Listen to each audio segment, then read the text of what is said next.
Swift from the outside of the front row that swept into the leader race, and the compact's up to second as well as they turn their way through Riches for the first time. So that car having made a good start, but some dramas there. There are the cars being released from the pit lane as well. Yeah, there was a touch for Will Stacey with the Audi. They've both got away with it, haven't they? Which might be more luck involved than anything else in all of that, but that's good to see. Everyone's got down to the hairpin then, it looks like, and it's Cole Swift in the leader. Ian Jones is second in the compact. It's side by side for fourth. Steve Hewson is up next, is it? Or Matt Fazy in Steve Hewson's car. That's made a good start on the Class B cars. But it's Sayat from BMW, from Audi, from Lotus. Now as Will Stacey dives up the inside of Phil Knibb, locks up, runs wide, and he's going to lose the place again, I think. Yes, about braked himself, didn't he? So I think Phil Knibb and the Sayat and TCR going back through on the exit of the Agostini hairpin. They're turning their way out of Agostini through the left-hander at Hamilton, down towards the double right-hander at Oggies, and then it's up to Williams. Lots of shuffling of positions to be done at the early laps. It's the qualifying session, the conditions were different. Smoke actually from the Matt Fazy car as well that we need to watch out for. That's the 11 car we can see going through shot now. That's the Audi of Ryan Parker, so that car showing with Dan Sylvester. Now I think we still have some success yesterday in the MR2s. Yeah, that's right. Here's the Capture Motorsport Audi there of Mark Grice, who didn't make the best of starts from pole position. The two Lotuses have got themselves together with Stacey and Leon Bidgeway. Stacey's out wide there over the curve, but sideways. He's back on again. That car's really quick. Rob Austin drove that car yesterday to win the Road Sports race, and kind of wondering if he might have that pace again today. Rob Austin will be in it later. And that's Steve Cheetham gaining positions there on the inside in his Porsche Boxster. There's Andy Schultz, who unusually is starting this race in Matthew Hampton's M3, so he's again going to be somebody to watch coming through the field from much further back on the grid. These cars just make a fantastic sound as they go underneath our commentary box to complete the first lap. Carl Swift it is that's leading by a second and a half from Ian Jones, clinging on in that BMW compact at the moment. Will Beach in third place, Mark Grice, isn't it, in the 27 car in third place, and then Phil Knibb in fourth, number 92 in the Sayat. So it's Sayat leading, BMW second, Audi third, and Sayat fourth, but with the Will Stacey Lotus right behind him as they went through Palmer that time. Then it's another Lotus, Leon Bidgeway just behind him in sixth. Almost in the boot of the Sayat there, wasn't he, as he went through Palmer? Probably fit, wouldn't it? Pretty much. He couldn't get past, importantly. I think he's got the speed, certainly through the corners, of these touring cars. It's tiny, isn't it, the Lotus behind the Sayat there, but at this point Will Stacey can't get through. So down towards Oggies, is he going to have another go here perhaps up the inside? Yes, I think Phil Knibb letting him have the line this time, isn't he? He can see what was coming, so Will Stacey's gone through finally into fourth position, but down the straight, will he be able to hold on? Yeah, we'll see about that. Leon Bidgeway there is going to be next to Badger Phil Knibb in that number 92 car, which is making its way along the Bentley straight. There's quite a gap back, isn't there, from Bidgeway to Matt Fazy in 7th place in the number 13 Porsche. There's Jonathan Packer that's still there in 8th place in the number 5 VW Golf. You can see the 49 car of Stacey then, it is still ahead of the Knibb car, and it's now sort of challenging Mark Grice for third position. Who's right with Grice. Again, much bigger Audi, much bigger presence on the circuit.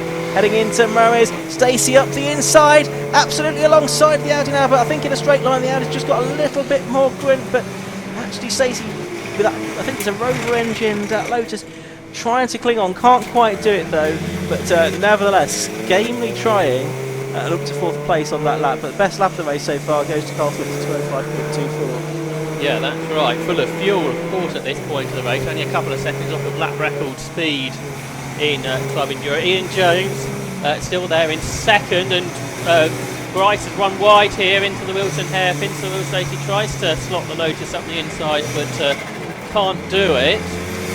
So we'll have to try again. Then Phil Knibb, who's having a good stint, he went well in Road Sports at Brands Hatch a few weeks ago. Then Leon Bidgeway there in 6th position, but here comes Will Stacey up the inside, possibly into the hairpin, but that's covered, I think, in the end by Mark Grice. So Grice in the Audi hangs on, but through the infield, this is where the Lotus Elise is really strong. Yeah, absolutely. Very much favours the twisty bits of the circuit. The Rob Boston Racing Lotus. They're ahead of the Philip Lipcar, just tucked in behind that Capture Motorsport car. There's the 49 of Stacey then, heading down the straight ahead of number 27. Ben Rushworth is inside the top 20 wow. from the pit lane, so he's been pushing on. Andy Schulz and Andy Martin have only got 14th and 15th from sort of outside the top 20, so that's not quite the progress I was expecting from them. No. But Ben Rushworth doing a great job. Okay, he's overtaking cars at so quick, but he's done a much more effective job than Colin Gillespie, who's 25th. At this stage and further 10 seconds behind, but problem is already. That's Paul Browse's car, isn't it? It's into the pit, I think. Yeah. The number 22 Stowmarket Glass entered car for the Browse family, the 46 M3 GTR. Who's that making a mistake there at Nelson? That is Rushworth, isn't it? Who was up into the top 20 after just 2 laps, having effectively started 43rd, I think, from the pit lane. Ben Rushworth, the former champion, Metro champion as well before that. So lots of experience under his belt, very rapid racer, getting his chance this season in something even more spectacular. There's Steve Cheetham, where he got 11. Yeah. Saw that car with the gearbox out in the lunch breaks, so they've been busy. 28 here, that's the car of Andrew Stewart, and he's outside the top 20, a little bit further down the order, I think, but we can see him out there. Great varied grid. There's the Mazda that was on pole in Class C, John Munro at the wheel of that car, who had their best result this season in second, which came across another car for the pit lane. I think that's the M2. The Charlie Dark driven car, so that's another car in stripe in the really early stages of this race. Yeah, what have we had? 7.5 minutes of the race so far, so yep, obviously too early for a compulsory stop. Those can't be made until 30 minutes into the race, so some mechanical or electrical issue maybe needing to be resolved. That is the another MX-5 going through. That's Rowan Mundy starting in the Mark III, the driver from Essex. The Holton Commodores, another car that's had to come through the order. Where's that going to? That's gone to 27th place. But let's head down to Kieran McGinley. Let's see what Kieran's got to tell us in the pit lane. Yes, thank you. Down here in the pit lane with the number 22, just off to my left-hand side. Issue with the fan belt, which is why they had to come in. They've made a bit of a fix of it, using a mop to keep the bonnet up, but they're looking to try and get back out there. I was given a thumbs up, so all signs lead to they're going to get this thing back out there. Thanks, Kieran. Good to hear. That's what you can do in these longer races, of course, is get the car back out.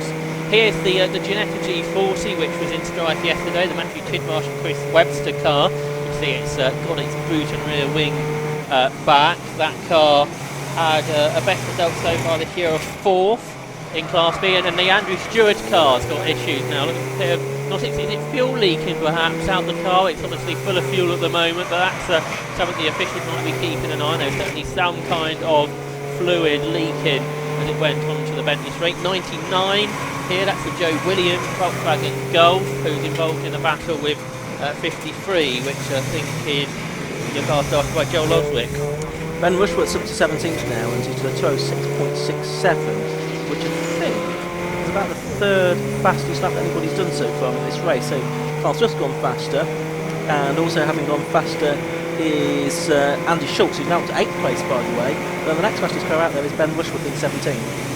Yeah, so that's impressive. The two competitors that didn't start where they would have liked, making their way through the order. There is the Ginetta, the car that's owned by Chris Webster.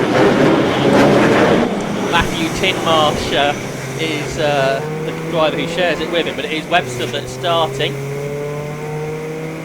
Some side-by-side action here. That's the Lotus Exige, I think, that's gone through nice. He didn't have a good position. The car shared between David Trigg and Stuart Daber, the Cup R specification of car. Here's the leader though. That is Rob Baker and Cole Swift. They took wins at Dimension Park and the last man up Spa Francorchamps, and they lead by 8 seconds. Great battle so in the Class B. And we're just hearing actually that the Browns have realised they can't fix it. The 22 car, we believe, is retiring the car into the garage. But the Class B battles continue, including from the 999 car, Ricky Kumba, out in his Honda Civic. Good to see that car that's done 24-hour races in the past with us this weekend. Snetterton, very noisy place at the moment with the aerial displays here. But on the circuit there's been a change for third position because Will Stacey off camera has got himself up ahead of Mark Grice finally. So we're seeing now he's clear what kind of lap times he can do. Yeah, he's got about 4 seconds or so to catch Ian Jones in the mighty BMW compact, the number 117 car, which has got a 3.2 litre engine. At the moment we've got on screen there the number 20 car going through, which the 120 should say. That's the car that is in 29th position, the Gladstock car. Black and white driving standards flag going out to car 28 now, and that's Andrew Stewart. Okay, that's interesting. I could imagine the mechanical warning flag going out to that car with the fluid we saw leaking from it, but actually he's getting a driver warning flag. That's very early for that to be happening as well, isn't it? So you've got to be careful with that. So that battle continues. The Matthias Radestock Lotus, he shares with Jason McNulty, two very quick Lotus drivers sharing that car. Also got in that battle 76, which is Michael Downey's Porsche Boxster. I think that well yesterday in the Road Sports race. So that's a real battle to watch out there on the circuit. Down into the hairpin. You've also got 53 in there, which is the Class C car of Joel Oswick, and he leads Class C, I think. Yes, right. Got back a bit.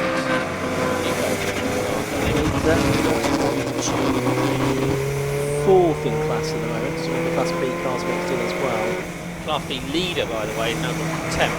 Matt Fazy and Steve Houston's Porsche Cayman that's been rebuilt. Since Spa, the McNulty Lotus has spun. Second in Class B is Jonathan Packer, and third is Luke Handley in the Volkswagen Golfs from Area Motorsport. But for McNulty, Radestock. Yeah, Radestock in the car that shares with McNulty is off. Here's the other BMW that had to pit earlier. Yeah, it would be interesting if Kim can give us an update on what's going on with the 235 car there, because it was an unscheduled stop for Charlie Dark. Andrew Jebson, it should be taking the second stint in the race, but at the moment the car's going nowhere. It's been in there for 3 or 4 minutes now, hasn't it? So looks like a real problem for that team, I'm afraid to say. Especially if it's only had 13 minutes of a 3-hour race. So we've got more cars going a bit quicker now. So Will Stacey has got into the 205, so he's starting to catch Ian Jones, but also into the 205. Now in 6th overall is Andy Shawls, and Ben Rushworth also in that time bracket. He's 13th, so they're all progressing up the order and lapping not dissimilar pace to the overall race leader. Yeah, which last time did a 205.26, that being Carl Swift in the leading race, 11.25 seconds clear in car number 1 of 117, which is Ian Jones, Will Stacey in 49th, third, Mark Rice number 27 and 4th. Interesting car here, the Volkswagen Sirocco 63, the John Maudsley and Stuart Mead car. That car was built in 2009 by Volkswagen to race in the 24-hour race. So that's great to see that car out. Stuart Mead, who has started the car that's prepared by Saxon Motorsport. And there's Will Stacey going through past the traffic. He's there in 3rd position. He started the lap 3 seconds behind Ian Jones. And there's the leader though, across the line. That's Cole Swift, who's completed 7 laps of this race. So as I say, the traffic has begun now, and that's going to be a common factor for the remainder of the race. But Ian Jones approved in 2nd place. A new fast, that's earlier, wasn't it? The fastest lap was done by Cole Swift, who's 12 seconds ahead of Ian Jones, but who's being caught by about a second a lap now by Will Stacey. who's really a championship contender this year. He's second in the Class A points. He was a race winner at Croft, and now sharing with team owner Rob Boston this weekend. That's going to be a quick car. Andy Schall's through, so he's in the 2.5s again. So he's nearly caught Phil Nibb for 5th now, as the M2 making its way out of the pit lane, I think, the Charlie Dark car. So that's lost a number of laps. Penalties now already for track limits, and that is that 28 car. So Andrew Stewart has put himself in a bit of strife in his Honda Civic, already exceeding track limits and getting penalties just 7 laps into the race. Yes, and of course if you do it again, it's another 10 seconds and a 30-second penalty, then drive through, and then exclusion if he or anyone else continues to repeat offend on track limits infringements. It's a solo driver as well, but yeah, that's not good really, is it? And the Clio out there, good to see a Clio Cup car, the Chris Byallen and Simon Mason car, the 4th generation Clio 1600cc turbo car, prepared by MLP Developments. There's Joe Williams, who's out there in his Golf, battling with Michael Dowdy, and they come through. Where are they battling for? 29th position, I think. But that's going to get really busy when Cole Swift is coming up to lap level. It won't be too much longer. No, it won't. It's worth mentioning we have a Clubman Cup as well for cars that are more than sort of 10 years old, and Leon Bridgeway it is that's leading that, I think, at the moment, under 32, is that right? The first of those cars. TCR battle going on because Ben Rushworth has caught the Matthew Wallace Seat, and this is a battle for 10th position, and Rushworth is lapping a couple of seconds quicker. But how easy is it now going to be to make a pass on a very similar type of car? Yeah, should be sort of very similar speed in a straight line, you would think. Ben's extra racecraft might tell, and he might be able to make a move through the corners. Ben Rushworth with James Ramsden, they were on the podium in Spa last time, and they're side by side now as they lap an MX-5, and Rushworth round the outside into Ritchie's, goes through, so he's into the top 10, and actually it's Andy Marston who's in front of him, who's not made the progress I was anticipating. Yeah, so the 2 car there of Rushworth into the top 10 now, and they're one of a few cars that were caught out by pressure at ride height. Qualification ride height checks. Better to get it checked and then get included then and sort it out for the race. Absolutely. But they have lost 40 seconds to the leader. There's the Boxster. There, Michael Downey. He's just starting to get away from that battle that he's been involved in. Great battle all the way through the field here. It's worth mentioning as well when we get to the pit stops, and those can start in about 11 and a half minutes time now, but some drivers will have to have success penalties that they have to serve after having good results in previous races. The 28 car is in at Stewart now, they've got that up on the jacks as well, so you sort of get the track limits penalty, but also some checks on the cars and a non-mandatory stop here. But yeah, pit stop penalties. In particular, 30-second penalty. As we see the 235 car going slowly again. Carl Swift and Rob Baker, they have a 30-second penalty to serve. I won't give you the full list at the moment. Got the ones with 30 seconds penalties are Luke Handley, and also the Joel Oswick and D'Anasano car, and also Paul Sibiani and Jonathan Hayes. They all have 30-second penalties to serve. There's several with 20 or 10 seconds they've accumulated in previous races. They only need to serve the first pit stop, I believe, so they don't need to do that twice. So you have to try and make time up later. There's one of the front runners in Class B, Jonathan Packett. He's 3rd in his Golf, but he's been chased by the similar car Chris Freeman, so the area in which called Golf's high up. Here's a battle in Class A, but that was further down the overall order. Sliding the car around is Jonathan Packett. All these Class B area Golfs are solo driven, aren't they? Luke Handley, Jonathan Packett and Christopher Freeman, so we'll see how they get on.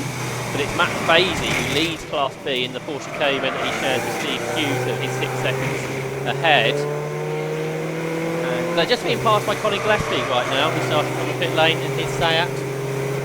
shares with Phil Dryborough. And here's a challenge down the inside for Chris Freeman. Breaks late, goes through ahead of Jonathan Packer. So that's Chris Freeman through. He finished third early in the season at Croft. Jonathan Packer behind. But he was the class winner at the first round at Donington Park. Car 3-5 driving the central track. That's Arthur McMahon in the Honda Civic Type R, the drive from Letterkenny over in Ireland. It's the Irish drivers, isn't it? It is. That are being instructed by the Motorsport UK track limit regulations at the moment. 15 seconds is Cole Swift's lead. He's halfway there, isn't he, to pulling out this 30-second margin. But for second place, Ian Jones has now been caught by Will Stacey. Class B battles continue out on the circuit. Andy Schulz is fifth now, by the way. He's got past Phil Nib and he has caught Mark Rice, the poleman. So Andy Schulz continuing to make progress. But there's Christopher Freeman then. And he's running now third in class after making that pass at the beginning of the lap. The Charlie Dark car we saw in the pits and back out on the circuit, I think that originally came in because the car was, as they described it, hesitating. I wasn't sure why the car was behaving in that way, but we did see how it panned out, but it didn't look like that was a complete success, potentially, when the car could go back out. So we'll see if they'll be able to continue the race.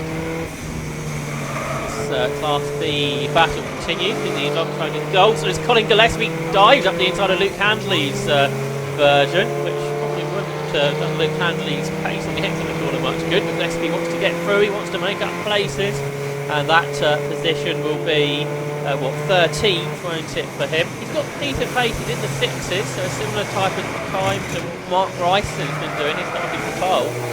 Yeah, he's just calming his way through some of the Class B runners, isn't he? Getting onto the terms with the top 11, which are all Class A cars now. The only Class B car still ahead is about 5 seconds up the road, and that's the Fazy and Tucson car.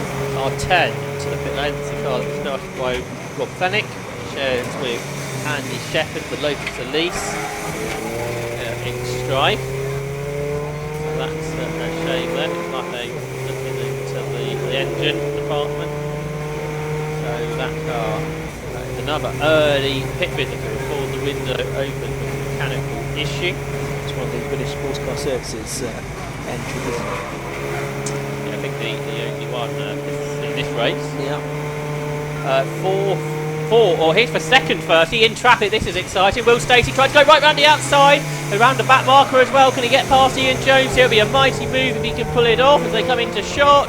Where are they going to work out? Well, it's Stacey down the inside. Fantastic move that to get himself up ahead of Ian Jones. But can he keep it on the exit? How much power has that BMW got? Well, I think it's got quite a lot because he's drawing back alongside Stacey. They're side by side in the traffic, and he goes back through, does Ian Jones, the front runner in the BMW Compact Cup for a number of years. He's driving this modified version car. It's probably about 20 seconds a lap faster than the car in original form. The car that's owned by Martin Gadsby. He's driving it really well, and he's back into second place. Fantastic battle in the traffic. This is what endurance racing is all about. Absolutely, and they were just lapping a moment or so ago the BMW of car 53, that's the 328i BMW of Joel Oswick, who is still leading in Class C in 32nd place overall, ahead of Baptiste, Tim Hartman in 98, and the number 121 car, which is that of Dave Russell and Edward King in their 3 Series that we often see out in the Armed Forces races. This battle for second is being caught by Andy Schulz, who was 2 seconds quicker on the last lap. He's up to 4th now, and Andy Schulz started way down the grid, outside the top 20, row 14 actually.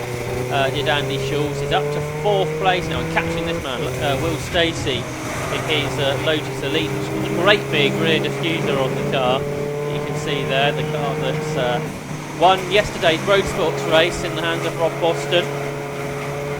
120, by the way, now getting the track limits warning flag as well. That's Matthias Radstock in the invitation class Lotus Elise. Ian Jones has got away in the traffic, you can see here in his compact from Stacey's Elise, and then here comes Andy Schulz through the traffic with Mark Rice's Audi in there as well. And Andy Schulz, the former Brit Car champ in the Top Speed M3 here today, is lapping that Volkswagen Sirocco that I mentioned, the John Maudsley and Stuart Mead car. This car that runs the 2-litre turbo engine that was built for the Nürburgring 24 hours 13 years ago now, and it is now about to be lapped by the Capture Motorsport Audi of Mark Grice. They're in 5th position, and there you can see the Class C leader in all of this as well, that Ian just mentioned 53, the car share, well driven now even by Joel Oswick, the BMW 328i, who finished as the race winner at Croft earlier in the season, hence why they got that penalty. So let's see there, the 49 car in 3rd place of Will Stacey, heading down towards the left-hander of Palmer. There's the car he's chasing, and more than 2 seconds between them now. Quite long gap back then to Schultz at the moment, but he is closing slightly on those cars ahead. The lap times have dropped away a little bit as more traffic is now being encountered by the front runners. Yeah, there's a lot of it on the previous lap, wasn't it? They've dealt with that now. Liam Bidray, he's there in 6th. He's got himself up ahead of Villeneuve now. 3 Lotuses almost side by side there down into Agostini, but Bidray, the one that's on the lead lap there. It looks like now behind him is Andy Marston, who gets a bit sideways, but he's got himself up ahead of Villeneuve, who in turn has Ben Rushworth to deal with. So Ben Rushworth has caught this battle. We've really got 6th, 7th, 8th and 9th and 10th, not separated by very much. You've got Ryan Parker's Audi TT in there too, and Ben Rushworth dives up the inside of Villeneuve and a back marker. They went either side of the back marker. Rushworth chose the right way. He's learning all the time this year, isn't he, about lap traffic. He didn't really have to deal with that in his previous sprint race in X-Lorix, and that was a real thing for him to get used to early on in the season. I think the interesting thing as well is he's still only about 40 seconds behind the leader, so he's not really lost any more time, has he, over the last sort of 10 or 15 minutes or so. Let's head down to the pit lane. Kieran.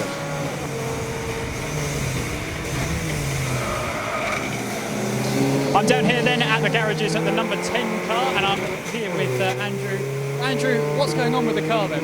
Well, we had a loose alternator connection which was causing a voltage drop and a misfire, so it was only in 4th and 5th on full power. We're getting intermittent power delivery, so we won't be able to get the straights, and of course at Snetterton 300, especially in a Lotus, you need that speed. So hopefully, fingers crossed, we've sorted the connection and Rob circulated now, so hopefully we've sorted it.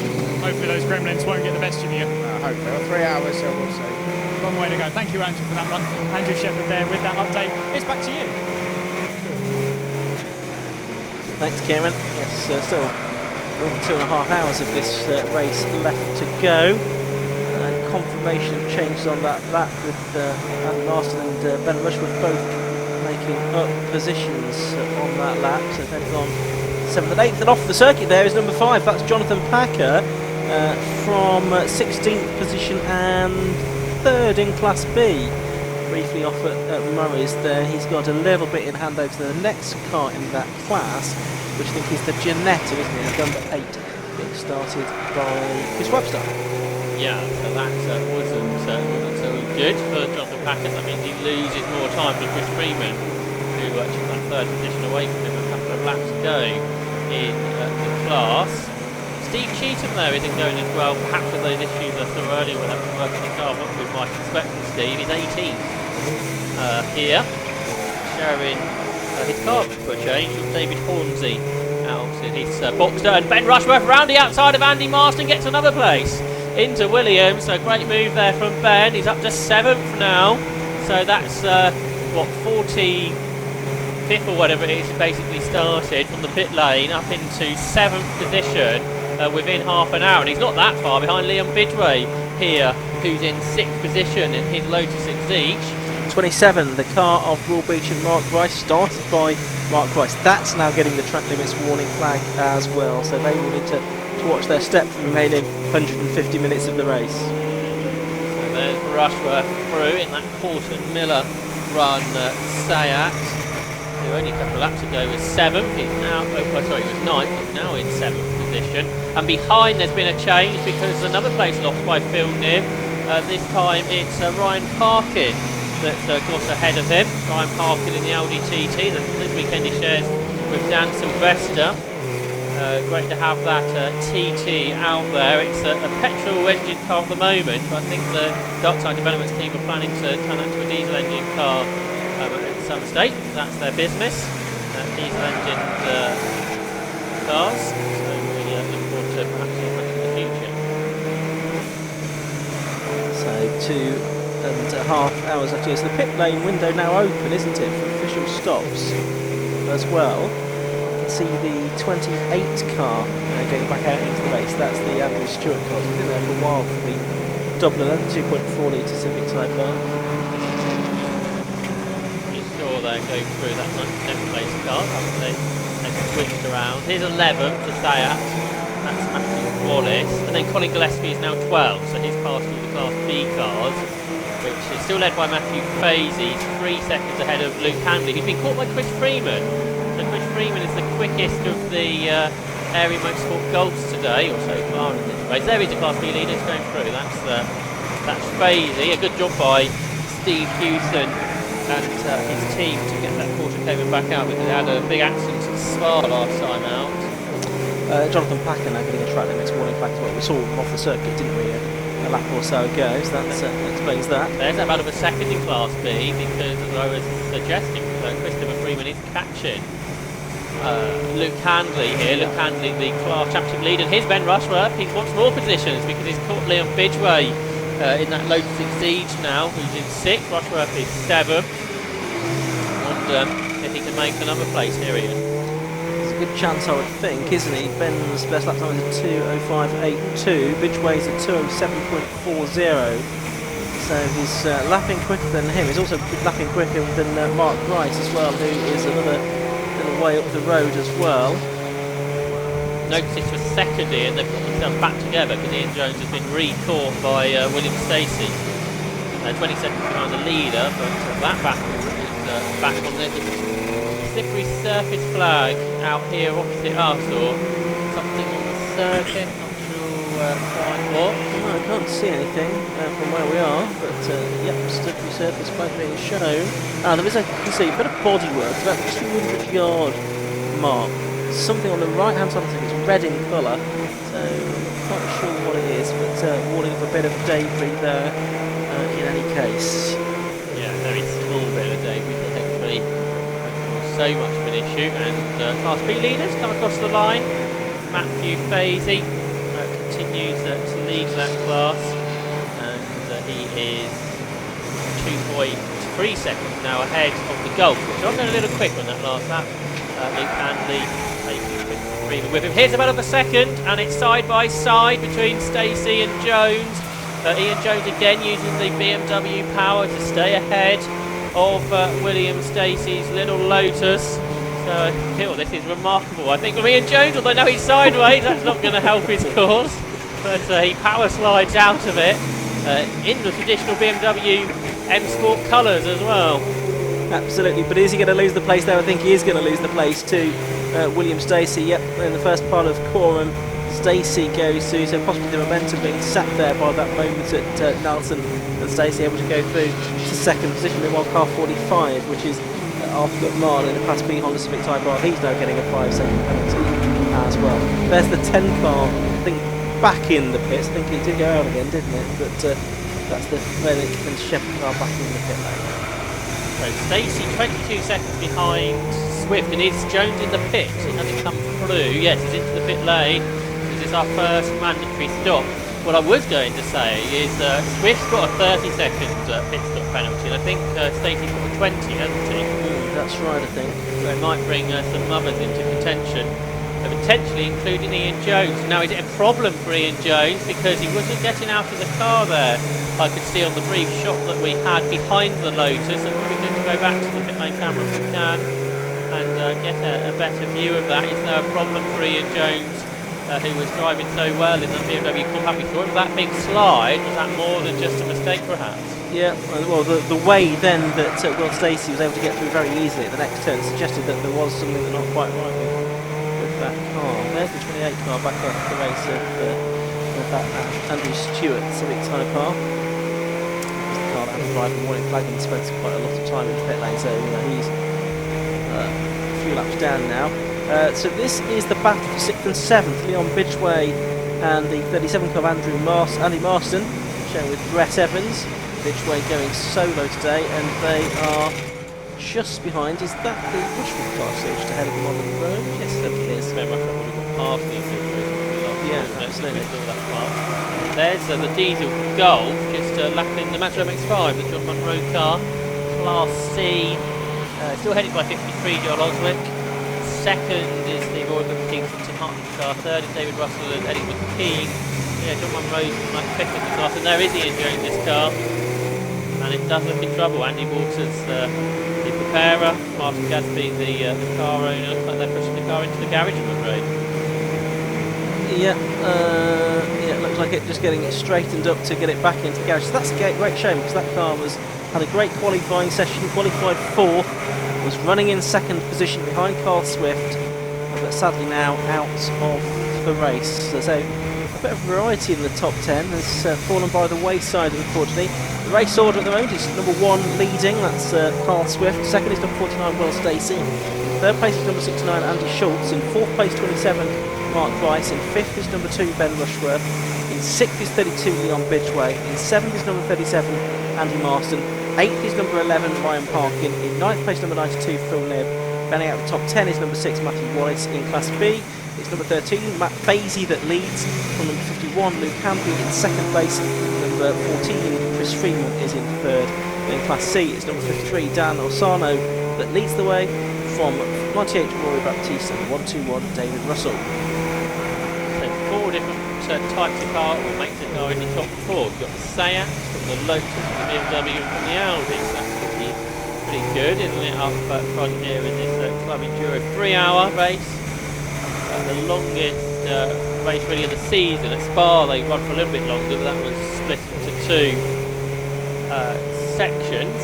This running all the way through 3 hours in one go. And Colin Gillespie, how's he getting on? Well, he's 11th now, and lapping quicker than the Matthew Wallace car ahead, 7 seconds in front. So some positions perhaps to gain yet for Colin Gillespie in this stint. He shares with Phil Driver, ex-British GT racer. The Crown Paints M235i of Charlie Dark and Andrew Jepson, that's in the pits again, and it's an overheating issue that car's got.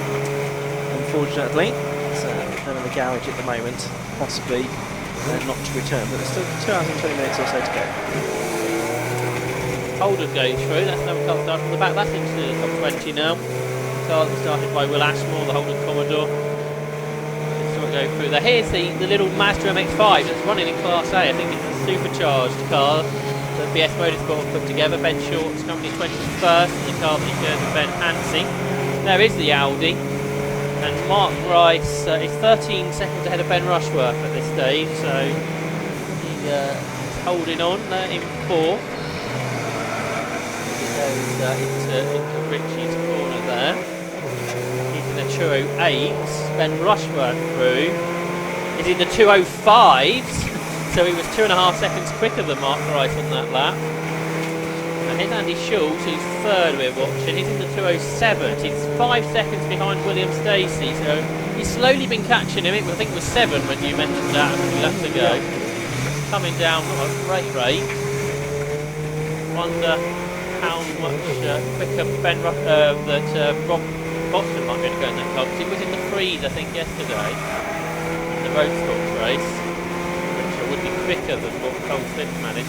Class C battle here, that's 66, which is the car that's shared between Jonathan Hayes and Paul Saviani, the BMW 318Ti that won at Donington Park and at Spa, battling with the car, the Mazda MX-5 that shared with Nick Dougal and John Munro. The car finished 2nd at Croft. 4th in that class, isn't it? They're disputing. 40 minutes of this race here now gone. There's Colin Gillespie going through in 11th position. We saw a shot of him.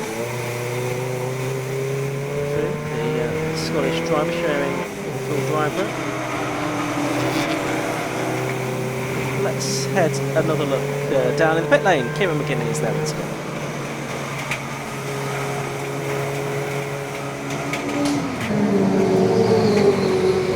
Well, down here at the 117 garage, Ian has brought the car in. Ian, what's the problem? One of the front rear bushes has just failed. So we're just swapping out for a new one, try and get out there and finish the race and enjoy yourself. That's what you're here for, so that's what we're going to do. And how long do you reckon the repair's going to take? Hopefully about sort of 15-20 minutes. Andy at AW Track Sport's brilliant, so he's on it now and get us back out. We'll see what happens then. We'll want to see you back out there, Ian. Yeah, it's a shame because I was having a good little battle for second and third in Boston. That little Lotus is amazing on the infield, but he just didn't have straight line legs, so it's kind of like waving at each other every time we overtook each other. But it is what it is, that's racing. Well, hopefully we'll see you back out there with that repair then, Ian. Yeah, hopefully. Perfect, thank you very much. It's back to you. Thanks, Kieran. And it'd be good to see the compact back out on circuit. Probably we'll expect Master Cam to be back out in that later on in the race. The owner of the car, the Track Sport repairer. That's the 121 car. That's the David Russell and Eddie McKean BMW 328. That's in third place within Class C at the moment. We get a glimpse of that one going through. Porsche and BMW going through. That's the 98 car, isn't it? Just up ahead of them, Rory Baptiste at the moment. Just in behind the 43 car of Steve Cheatham, which with David Hornsey this weekend. He's going to be running 17th overall and I think 13th in Class A. It's all top, all Class A top 11 at the moment. In practice this morning, which was wet, and a few of the Class B cars getting inside the top 10, but not so much in the race where the conditions are pretty perfect now, I think. And there's 121 you were mentioning high up in Class C. Eddie McKean starting, David Russell his co-driver. 20 laps completed by the race leader Cole Swift. For sixth position there's been a change because Andy Marston has got himself ahead of Liam Bidwake, so he's getting himself back up there. Is Andy Marston in the car that he shared with Brett Evans. I understand Brett Evans went solo yesterday in Road Sports and sharing the car today. So here's 98 then, that's Tim Hartland and Rory Baptiste BMW Compact high up in Class C. They finished second at Donington Park earlier in the season, just being lapped by the little Ginetta G40, the Matthew Tidmarsh and Chris Webster car. That's fourth in the championship within Class B. They've had their best result of a fourth at Donington Park and at Croft. Their first podium here this weekend at Snetterton within Class B. When we watch that Class C BMW 330 working its way through the infield. Yeah, BMW 330 gone well in Class C. He says, "Oh, that's the BMW Compact back out already." But I was going to take 15 minutes to sort out. Andy Waters is showing why you use him to repair your car. Absolutely. So that's gone back out. Now, is that Ian Jones that's back out? Isn't Well, he looked like he would get him back in, didn't he? So it makes sense for Martin actually, the owner of the car, to get into it. Well, they've still got one more mandatory stop to make as well, haven't they? So they can always swap that back round again in the final stages. No, I wonder if that was sort of the plan to start with, but Ian Jones and start the car and finish. 29 seconds is Cole Swift's lead over Will Stacey, so he's done what he needed to. He has got that 30-second gap, and that's over a car that's got a longer pit stop anyway.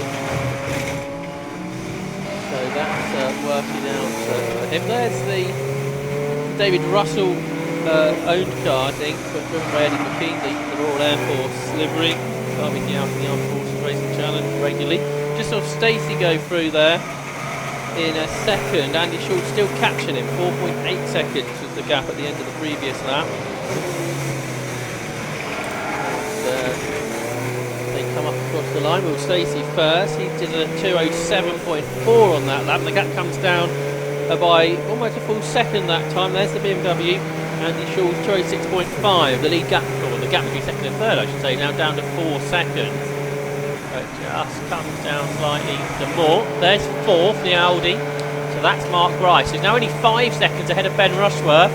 lights ablaze in the Seat there. He's just done his best lap of the race, a personal best for Ben Rushworth. 21 laps into the stint. Okay, the fuel's coming down, which the tyres are being worn. 2:05.62 there for Ben Rushworth, and he was 1.6 seconds quicker than Mark Rice, who he's catching. Just looking at the time screen at the moment, we can see that Carl Swift is more than half a minute clear now of Will Stacey. Carl Swift has got a 30-second penalty at the first pit stop to serve, but Will Stacey's then got a 20-second penalty at that same pit stop to serve, as we're seeing on black and white driving standards flag go out to number 67 Julian McBride. But there's only 35 seconds between first and third, which is Andy Schultz at the moment. So that could put Schultz in some kind of contention, although we know that he's a much quicker driver than Matthew Hampson will be in the car for the later part of this race, that's for certain. So still looking pretty good here for Carl Swift and Rob Bacon, I think, in terms of their chances of victory, but still a long way to go. 2.25 hours, just under that left to go, and it will be very much all to play for, because there could be some kind of issue. The safety car could come out, and that could play havoc with strategy and so on and so forth. So we'll see how things pan out. But certainly for the overall victory from it, looking good for Carl Swift and Rob Baker. There is the 15 car, which has been driven at the moment by Colin Gillespie. That car is going to have a 20 second success penalty to serve, and they are just coming at the moment to put a lap on the number 66 Paul Cipriani BMW 318 Ti, and they've done so. Will Stacey across the line again. He's now less than 3 seconds ahead of Andy Schultz, who's another second quicker again in that battle for second place. Mark Rice through in 4th, he's in the 7s again, and Ben Rushworth across the line, this time in the 6s. He's 5 seconds behind Mark Rice. They head down towards Ritchie's, where the darkening clouds are coming back again. Looks like it might be raining over there in that direction. Cars in the pits. 881 is the Lewis Rose and Aaron Rose Honda Civic, and 888 is the Graham Price and Jason Hennifer Renault Megane. That's the 112 car being lapped. That's Manoj Patel doing full 3 hours all on his own in that road-going Civic. And yeah, he's just being lapped there by Colin Gillespie in the 15 car as well. And Gillespie's trying to get the best of Matthew Wallace. That's about a 10, although when Gillespie turned into Ritchie, the back end of the car got pretty loose, the car got sideways, so Wallace stayed ahead. They're actually now in 9th and 10th, because Phil Nib hasn't come through, which makes me wonder if he's coming to the pit lane. I'm going to lean forward, and the problem is there's a building just to our left that means we can't really see. There are some cars in the pit lane certainly, but I can't tell you for certain that the Nib car is one of them. Class C, B leaders go through. That gap is coming down. Steve Houston 2.6 seconds ahead of Luke Handley, who's only 0.8 of a second ahead of Christopher Freeman. And it's side by side now for what is 9th position as Colin Gillespie goes down the inside of Matthew Wallace and he goes through. So that's the Capture Motorsport car ahead of the Area Motorsport car, both Seats. And that's that change then for 9th position. Colin Gillespie was a couple of seconds quicker on the previous lap, but he started from the pits. Only his second race in this car, which he debuted at Croft and actually finished second there, which obviously was a good effort.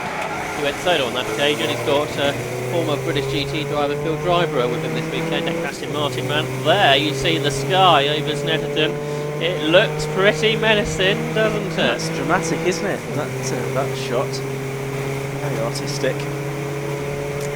But yes, you would be expecting that some rain may be starting to fall here at Snetterton in the next few minutes.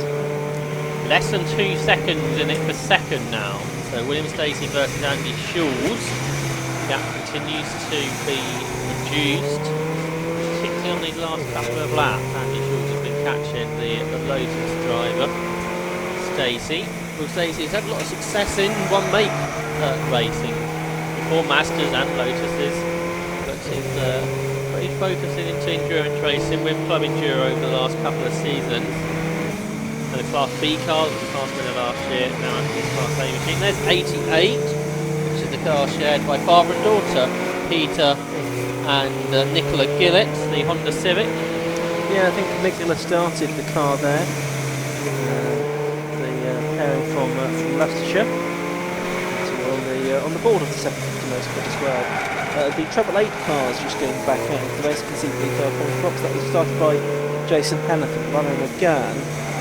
So it may well be Graham Price aboard that car now, although they could have left the same driver in there. Cole Swift lapped everybody up to 14th now, I think. He's gone through to complete 24 laps. And I think the M2 is trying to come back out the pits again. But the second place battle's up at Murray's. Oh, and off is Rushworth. Ben Rushworth is off the road at Hamilton. Looks like he might have pulled off. He's so far off the circuit. I would say so. No, he was in 5th position, wasn't he? Having fought his way through from a pit lane start. 92, by the way, going back out into the race. That had been into the pits. That's the Phil Knibb and Andrew Rath car.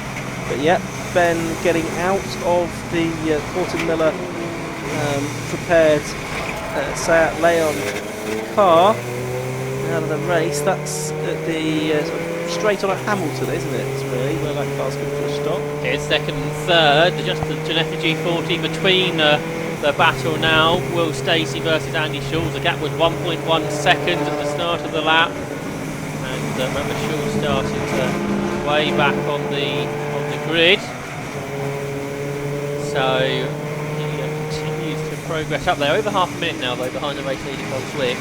Looking at the lap times, I'm told it has started raining now at the hairpin. The times don't appear to have dropped off very much yet from the best lap times drivers in turn. Well, there's the 66 car, which is the Hayes and Subiani car, and that is a lap ahead of the Nicola Gillett, Peter Gillett Honda Civic, just behind it already. Cole Swift, I think, is in this group, was back in the Class B leaders.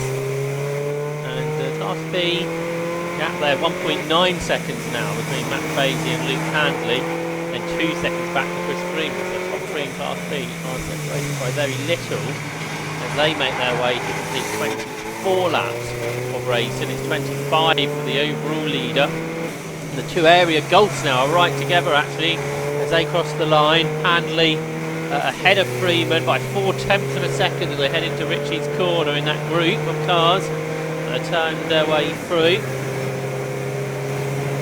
So that's quite the battle. You see there, Jonathan Packer's dropped a long way behind. He was in that battle at one time, but he's dropped away from his two teammates. Yeah, about 9 seconds behind them.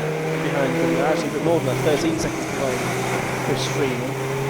Out of a second into Ritchie, option outside the comfy box window. Will Stacey versus Andy Schulz, 0.8 of a second.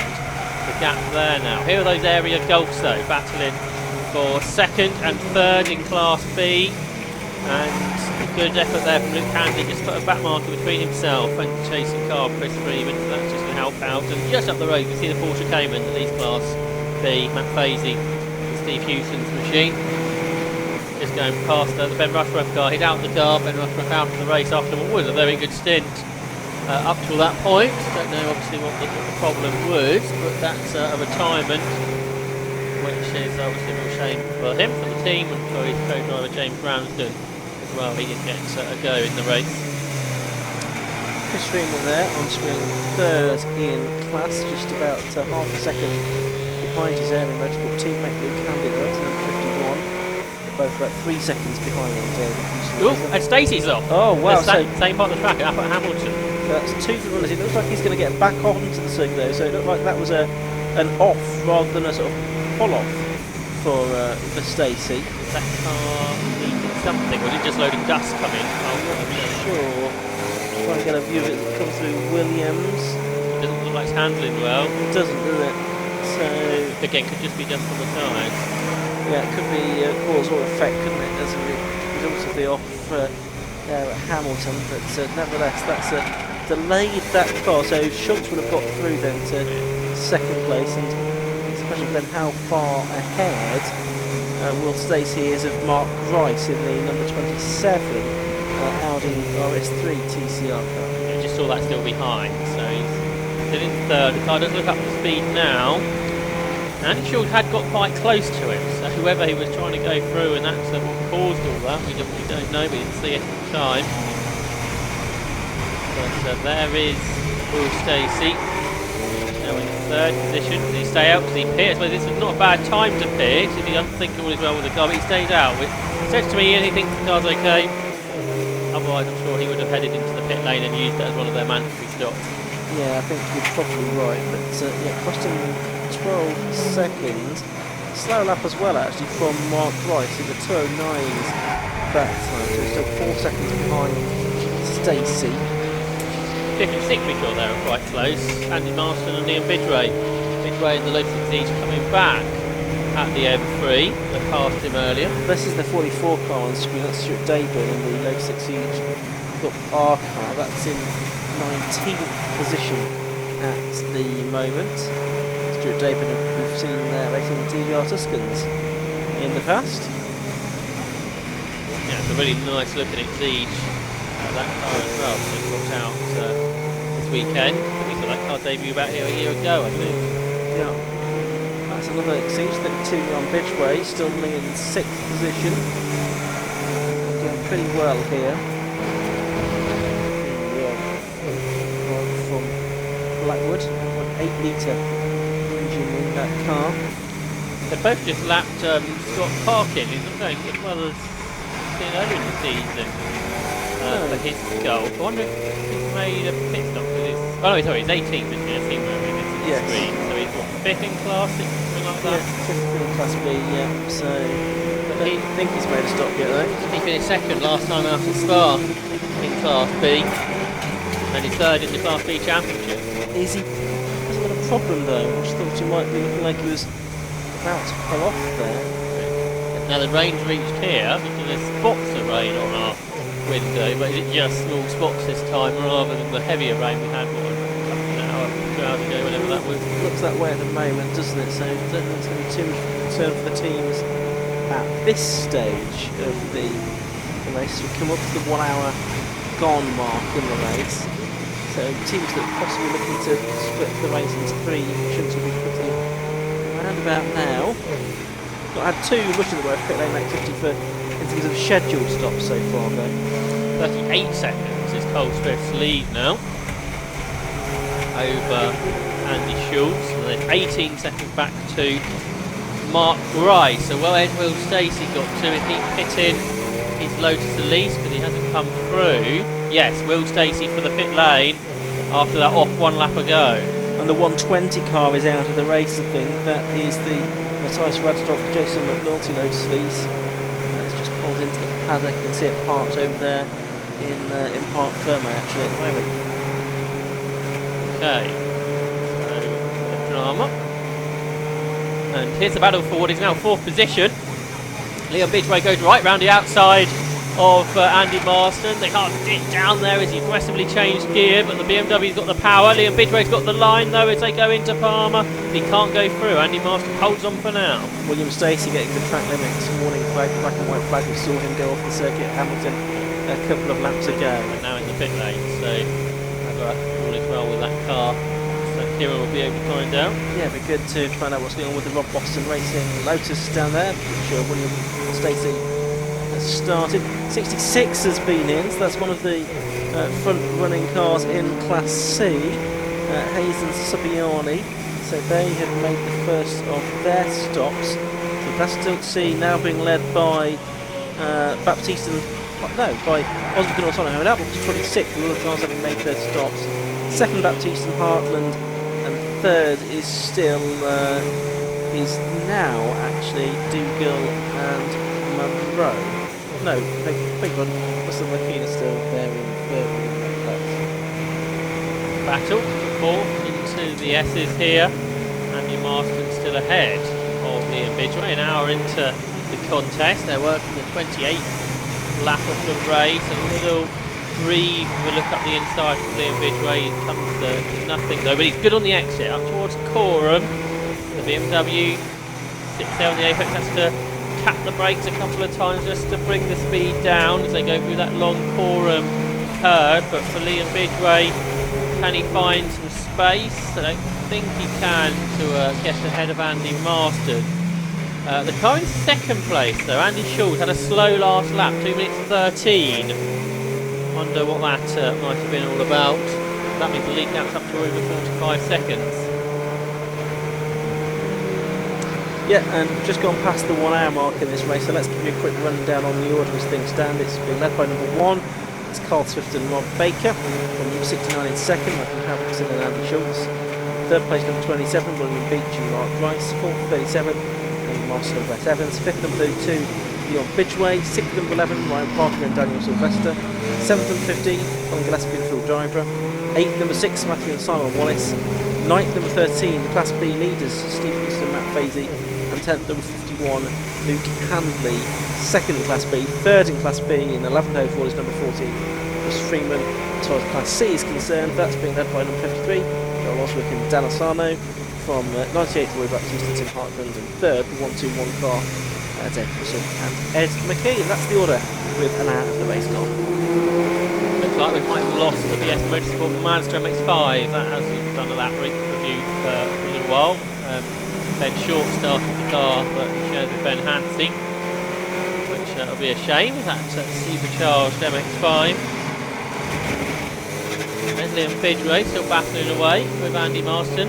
And Will Stacey's at least comes out the pit lane. Not sure if Rob Boston got into it or Will Stacey's staying out and letting him Rob do the final stint. So that car has done its pit stop then and has gone back out of the race in 20th position. Now that was a 6-minute lap, which would suggest to me maybe it's slightly over 3 minutes of a pit stop. Yeah, I mean that's... but then they've got that 20-second penalty there as well. 69 has got the black and orange mechanical warning flag now. That's significant. That's the second place car.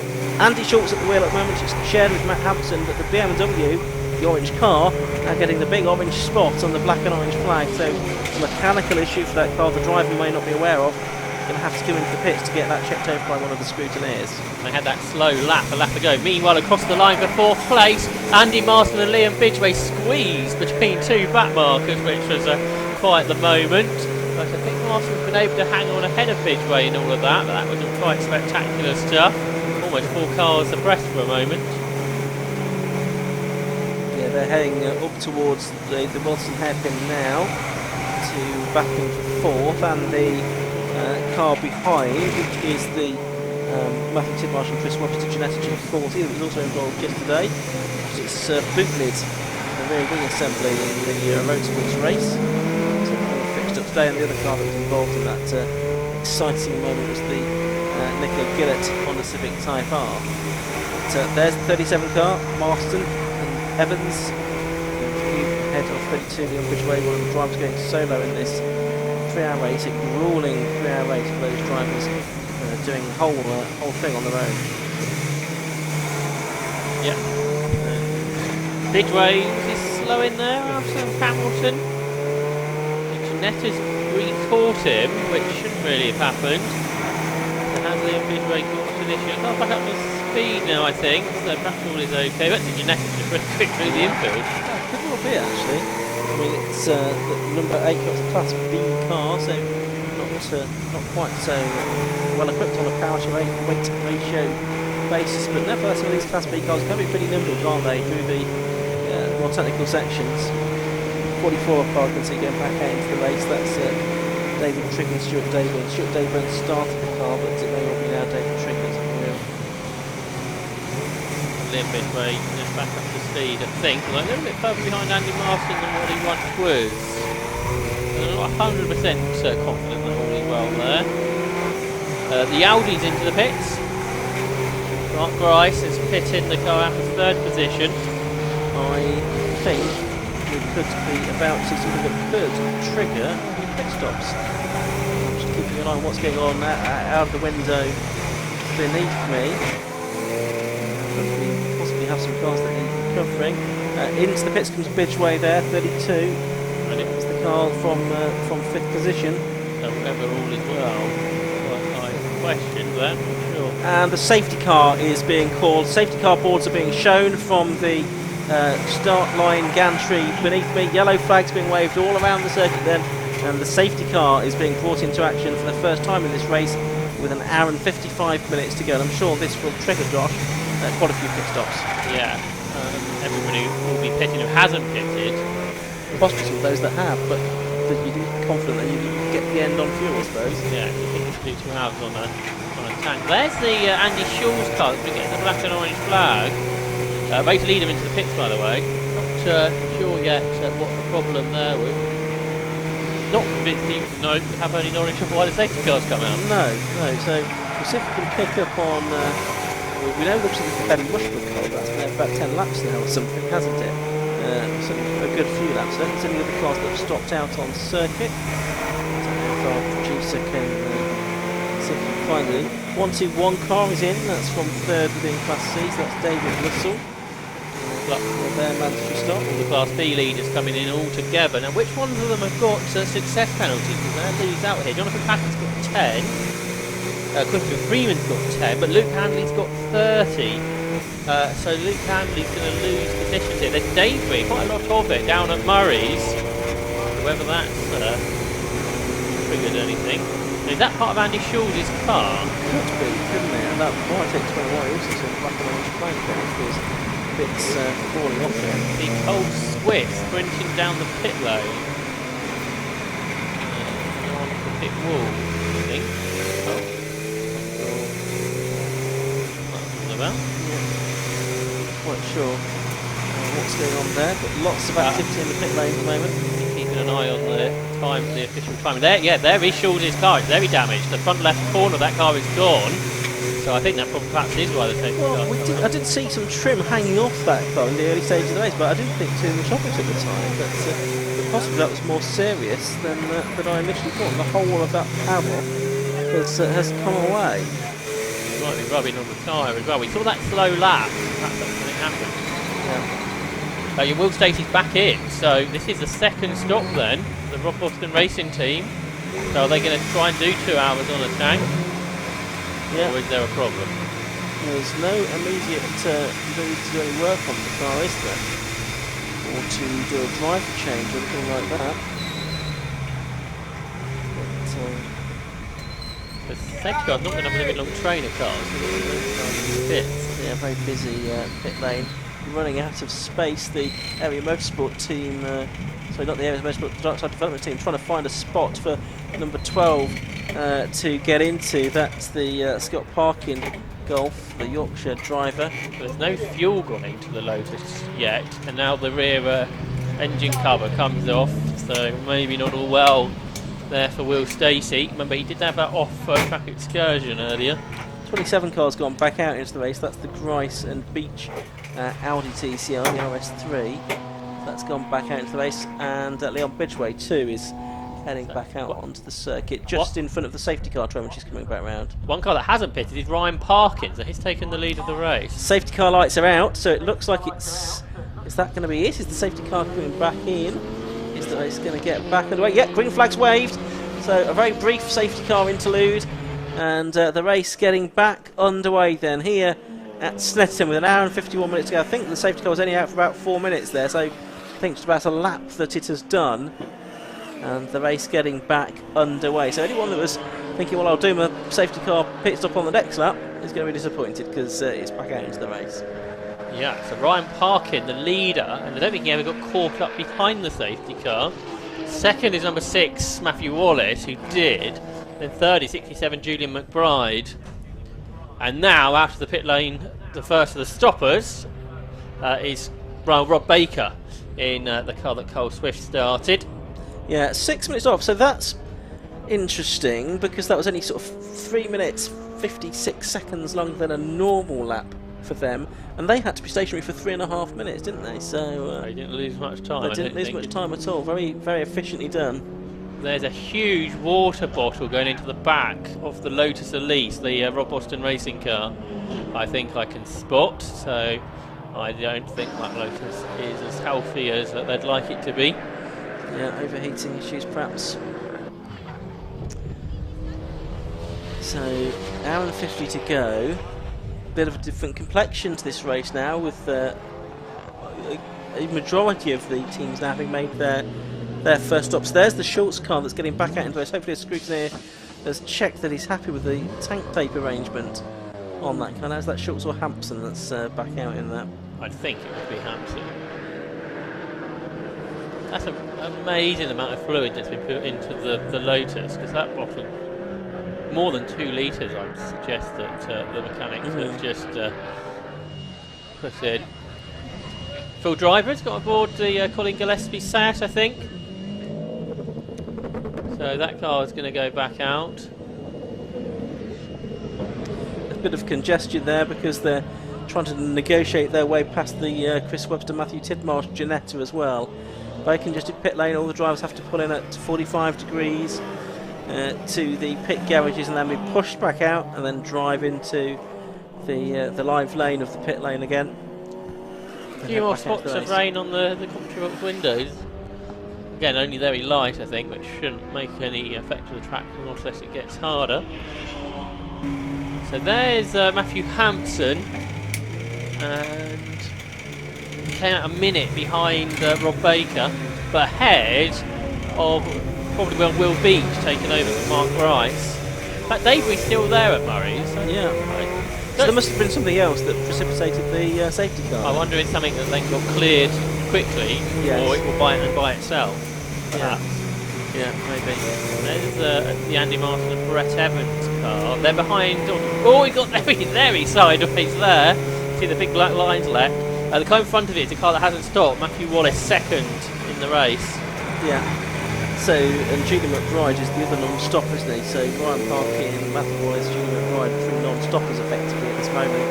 There's Carl Swift and Rob Baker. Rob Baker now is in the middle of the car, actually in 4th position, despite the fact they've made a stop that is effectively the equivalent of pretty much 2 laps. The Matt Beatty and Steve Hewson car leads Class B now by 11 seconds because of Christopher Freeman's penalties. And Luke Handley's looking for more time, obviously. He's 3rd though for the Class B, 4th of the Packer. And 5th is the Matthew Tidmarsh and Chris Webster Mazda Class C. That's still headed by Joel Oswick and Dan Orsano. 2nd, Roy Baptiste and Tim Hartland. And 3rd, Johnny Hayes and Paul Saviani. Yeah, so they've got ahead of Russell and McKean, haven't they? Russell and McKean had a long stop, an 8-minute-12 lap. So that's just a longer than scheduled stop for them. So that could have been stuck behind the safety car as well. Could have been, yeah. So a safety car and a pit stop on the same lap. Cost them some time, clearly. Colin Gillespie and Phil Drive, that was nearly an 8-minute lap as well. They had a similar thing. So it's 11 Brian Parkin that's leading, 6 Matthew Wallace in 2nd, and 6-7 Julian McBride in 3rd position for the moment. So Will Stacey and Rob Foster's car is 23rd. And it has done 2 3-minute pit stops, whether they need to make another one for some fuel. They didn't even bother to put any fuel into it, which is interesting. No. That car has just gone through shops. So that's going to be one lap time. The last lap wasn't very quick, even for an out lap, which is concerning, I would have thought. Rob Baker's just gone through his first flight lap. So he's the pit stop to 207.86. Actually lapping faster than the 3 cars ahead of it, which are as yet unstopped. And Matthew Hampson, I think, has done his first flight lap as well, possibly much slower than what we'd seen by Andy Schultz. He's already been passed by Will Beach. Will Beach 2nd of the stoppers. 3rd was Dr. Hampson, 4th Ridgway, 5th Marston and Evans. See here the 888 car. The Renault Megane of Graham Price and Jason Hennifer. The 2-litre RS 250, prepared by Pure Track. Graham Price, the car owner. Pick up this group. Is that where Rob Baker is, I think? The area Motorsport boss. Yeah, he's there, isn't he? In the number 1 car. His way through the traffic. Over a minute ahead of the Will Beach and Mark Wright's Audi. Yes, so that bodes well for him. That time through, and Matthew Hampson's done a 2-minute 13 lap compared to the 2-minute 5s that Andy Andy Schultz was doing. So that's a car that's going to drop down the order, one would suspect, because Leon Bidgeway only about 4 seconds or so behind it and lapping 4 seconds or so a lap faster. BMW Compact speeding again. Jones and Gadsby car, they're 39. And yeah, that was another long stop as well, wasn't it? yeah, 12 minutes and that's what I thought that was unusual. There's a carbon wiper on there, 481, so is there a bit more rain out there possibly? That's the Edward Christian Andy Gay BMW M3. Let's find out what's happening down there in the pit lane.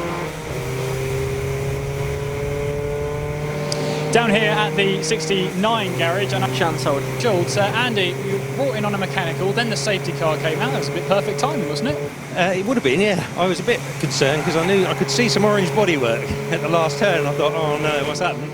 But I think it must have been clipped on the second lap up in turn 2, and that obviously started the thing, and then it just came off later on. But it was a bit awkward, but you know, it was a good time for a pit stop, so that's okay. Absolutely, and they've taped it up what they can, and they've sent it back out. So, what's your target from here? Well, we're hoping that we can get the car through to the next pit stop, and I'll jump back in again. But we've got a couple of issues. It cut out twice, and I had to restart it, and that's a real pain because you lose places again.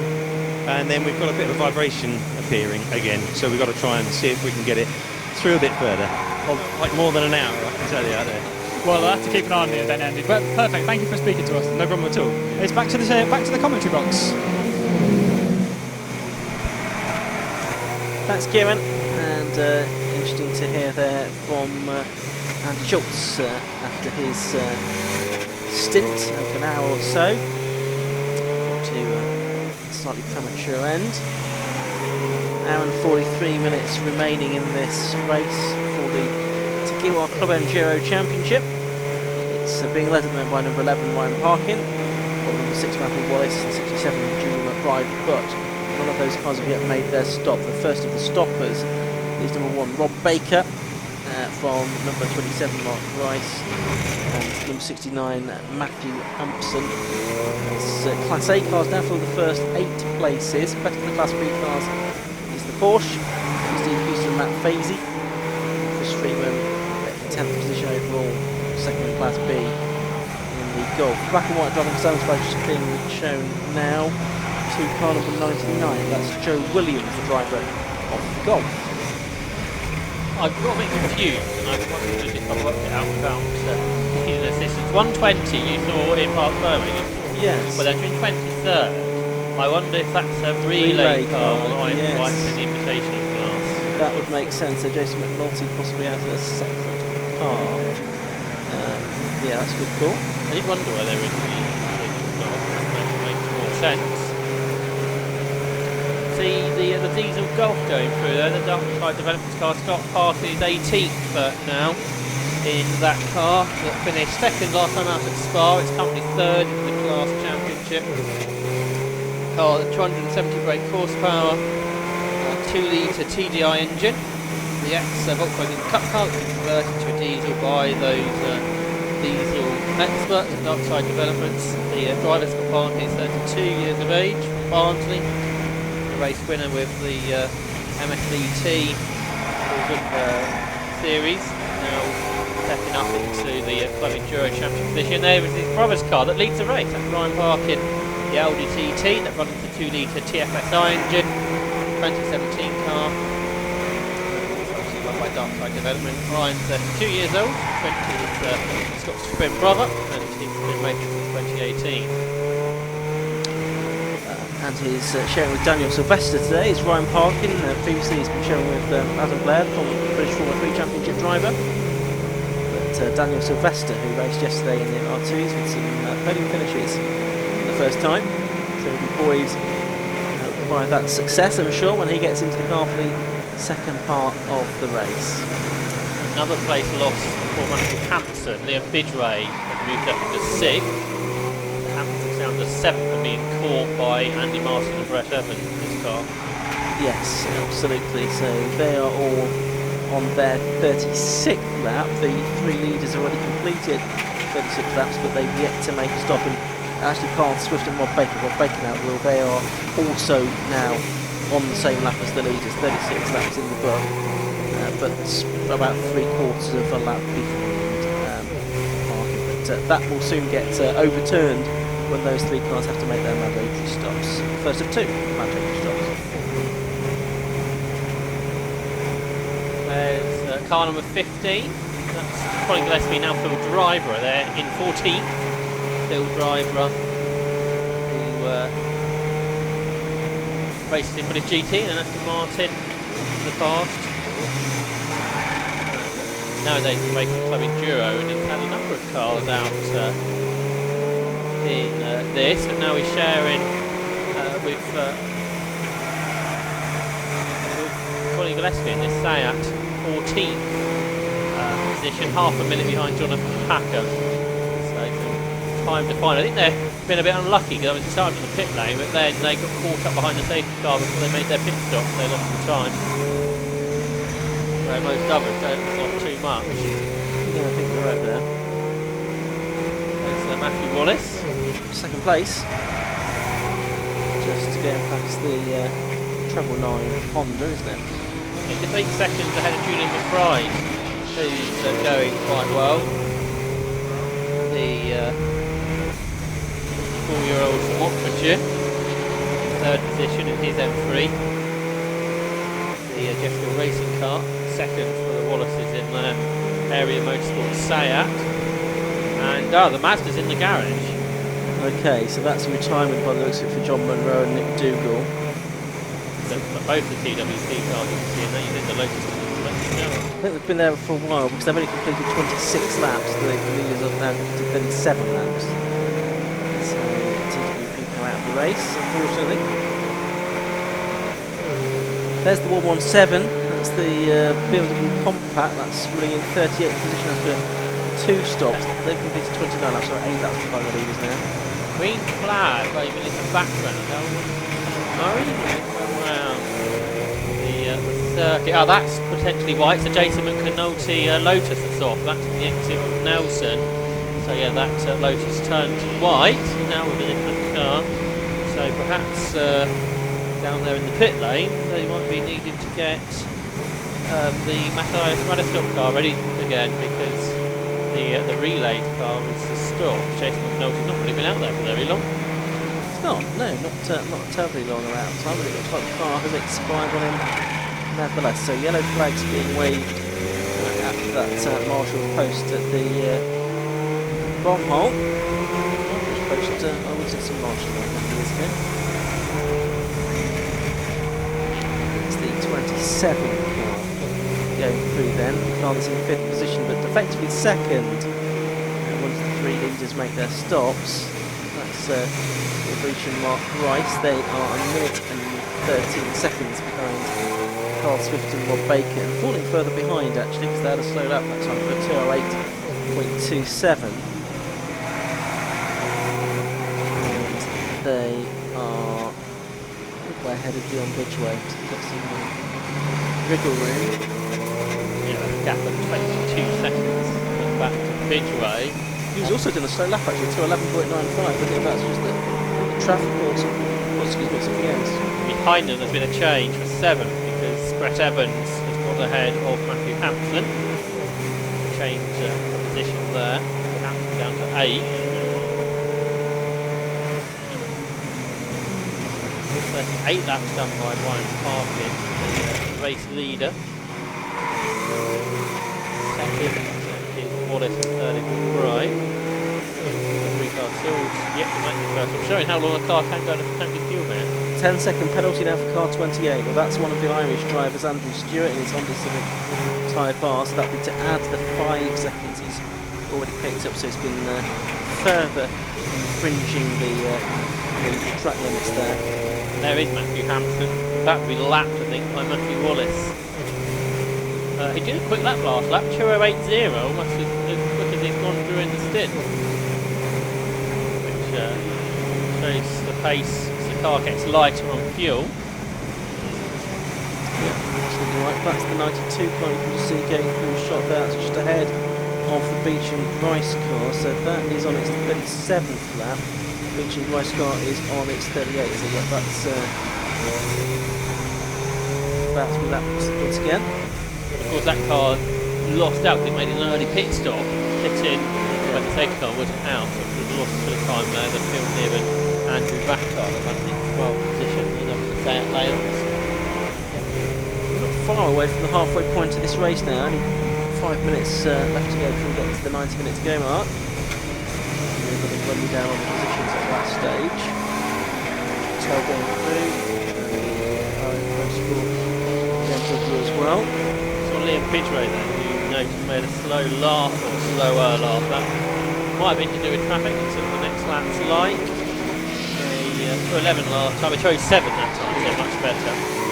So that's not going well. Up in 6th position, 5 seconds ahead of Andy Marston and Brett Evans, E46 M3.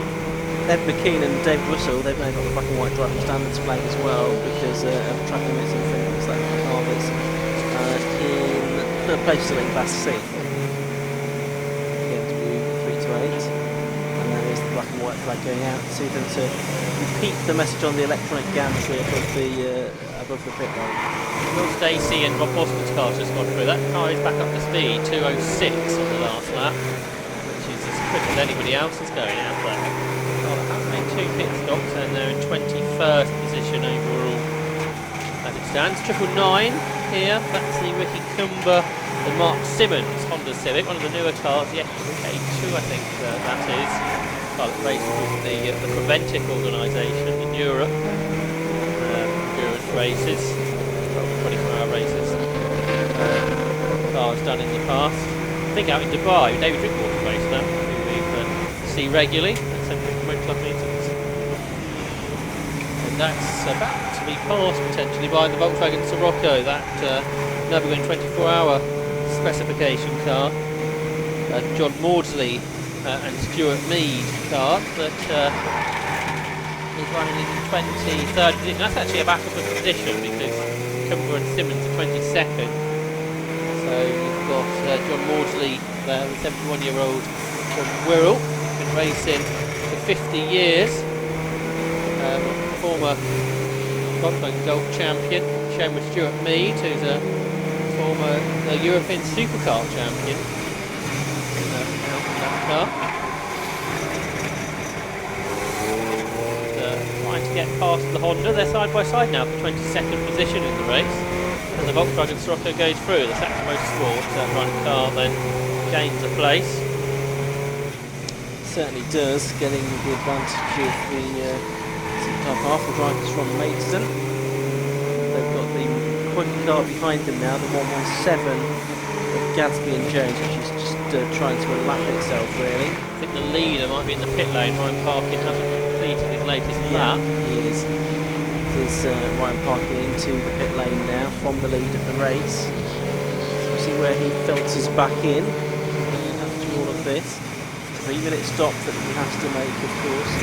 He has got actually 3-minute 20-second stop to make. He's got an extra 20-second penalty as well. Can't quite see from here whether it's Aniota Daniel Sylvester or not, but I can't see anyone with a bullet out there in the pit lane, so presumably that means that Daniel with his helmet on is getting in the car.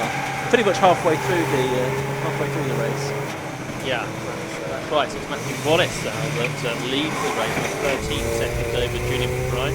Ed Ryan's brother, Scott Parkin, is 18 still. There's the Class B leader, Steve Hewson and Matt Fazy. And they're really being caught by Chris Freeman, because remember that gap went over 10 seconds because of the fitness penalties, but Freeman's been catching him. The gap was 3.9 seconds after the previous lap. They now complete 39 laps and Chris Freeman is 3.6 seconds behind, a slightly quicker lap again. There he is, car number 14, second in class. Absolutely. Those threatening skies never really came to anything, did they? It's still grey and overcast out there, but it's not like it's threatening rain imminently. I think the forecast was trying to get brighter as we got closer towards the end of this race as well. Depends on the forecast you looked at, really. It did, to be fair. Coming up towards the 90-minute mark in this race, the erstwhile leader has gone in, but still Matthew Wallace is out there, still Julian McBride that then, because Julian McBride's going solo, so he doesn't need to worry about handing over to another driver, but he's still got 2 pit stops to make. Matthew Wallace will hand over to Brother Simon. Both of them used to race in the Mark 2s and then in Type R's as well after that in Civics. Racing in the Seats these days. Right, we've had 90 minutes of the race now, so let's give you a quick rundown on the order. It's number 6 leading, that's Matthew Wallace and Simon Wallace. Second is number 67, that's Julian McBride. In third place, number 1, Carl Swift and Rob Baker. Fourth, number 27, Will Beach and Mark Price. As Carl Swift has now gone into the lead of the race, which has got past Julian McBride. And Matthew Wallace thinks coming to the pit, so that runs down again. Number 1 now leads, Carl Swift and Rob Baker. 67, Julian McBride second. 6th, Matthew Wallace and Simon Wallace third. 4th, 27, Will Beach and Mark Rice. 5th, number 32, Leon Bidgeway. 6th, number 37, Andrew Marston and Brett Evans. 7th, number 69, Matthew Hampton and Andy Schultz. 8th, number 11, Ryan Parkin and Daniel Sylvester. 9th, number 13, Steve Houston and Matt Facey. They lead Class B. Second in Class B and 10th overall is number 14, Chris Freeman. Third in Class B and 11th overall is number 51, Rick Handley. And then in Class C, that's being led by John Oswick or Daniel Sono, Jose Rosers. In number 53, they're 26th overall. From number 98, Roy Baptiste. And Tim Hartland in their BMW. Third in Class C, still the 1-2-1 car, David Russell and Ed McKean. But they're only about 11 seconds clear from Hayes and Subiani. There's the former leader of the race, number 11, Ryan Parkin and Daniel Sylvester. About to head back out into the race, but the new race leader now, Josh, is Carl Swift and Rob Baker. Yeah, so that's what we were expecting when the others pitted, as they have done now. Class B leader here, heading into Palmer. Steve Hewson and Matt Fader. I think a lap Scott Parkin's Golf, which well, they battled with back at Donington Park in the year, but here around Snetterton, the Golf they're not so fast, but it is Hewson and Fader that lead the class. They finished second early in the season at Donington, had an accident at Spa, so they've had to repair the car over the last 3 weeks or so. But they've done that, it's not going well again. The 2017 2-litre turbo Porsche Cayman that's backed by Intelligent Money. Both the drivers in that car former champions, Matt Fazy and Steve Hewson, driving different machinery in the past.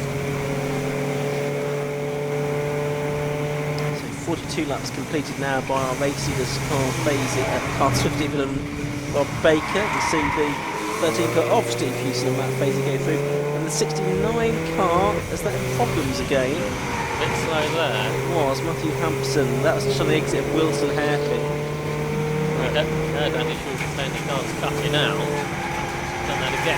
The last that Hampton did a pretty good lap at 209, but it's not going to be too good if the car slows. So here's the Class B leads then, Hewson and Fazy, and that's Intelligent Money sponsored car.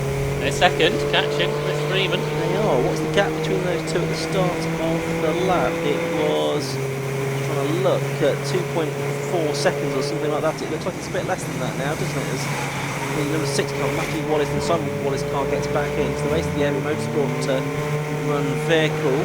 1.4 seconds is the new gap. And Freeman, and a solo driver, halfway through the race.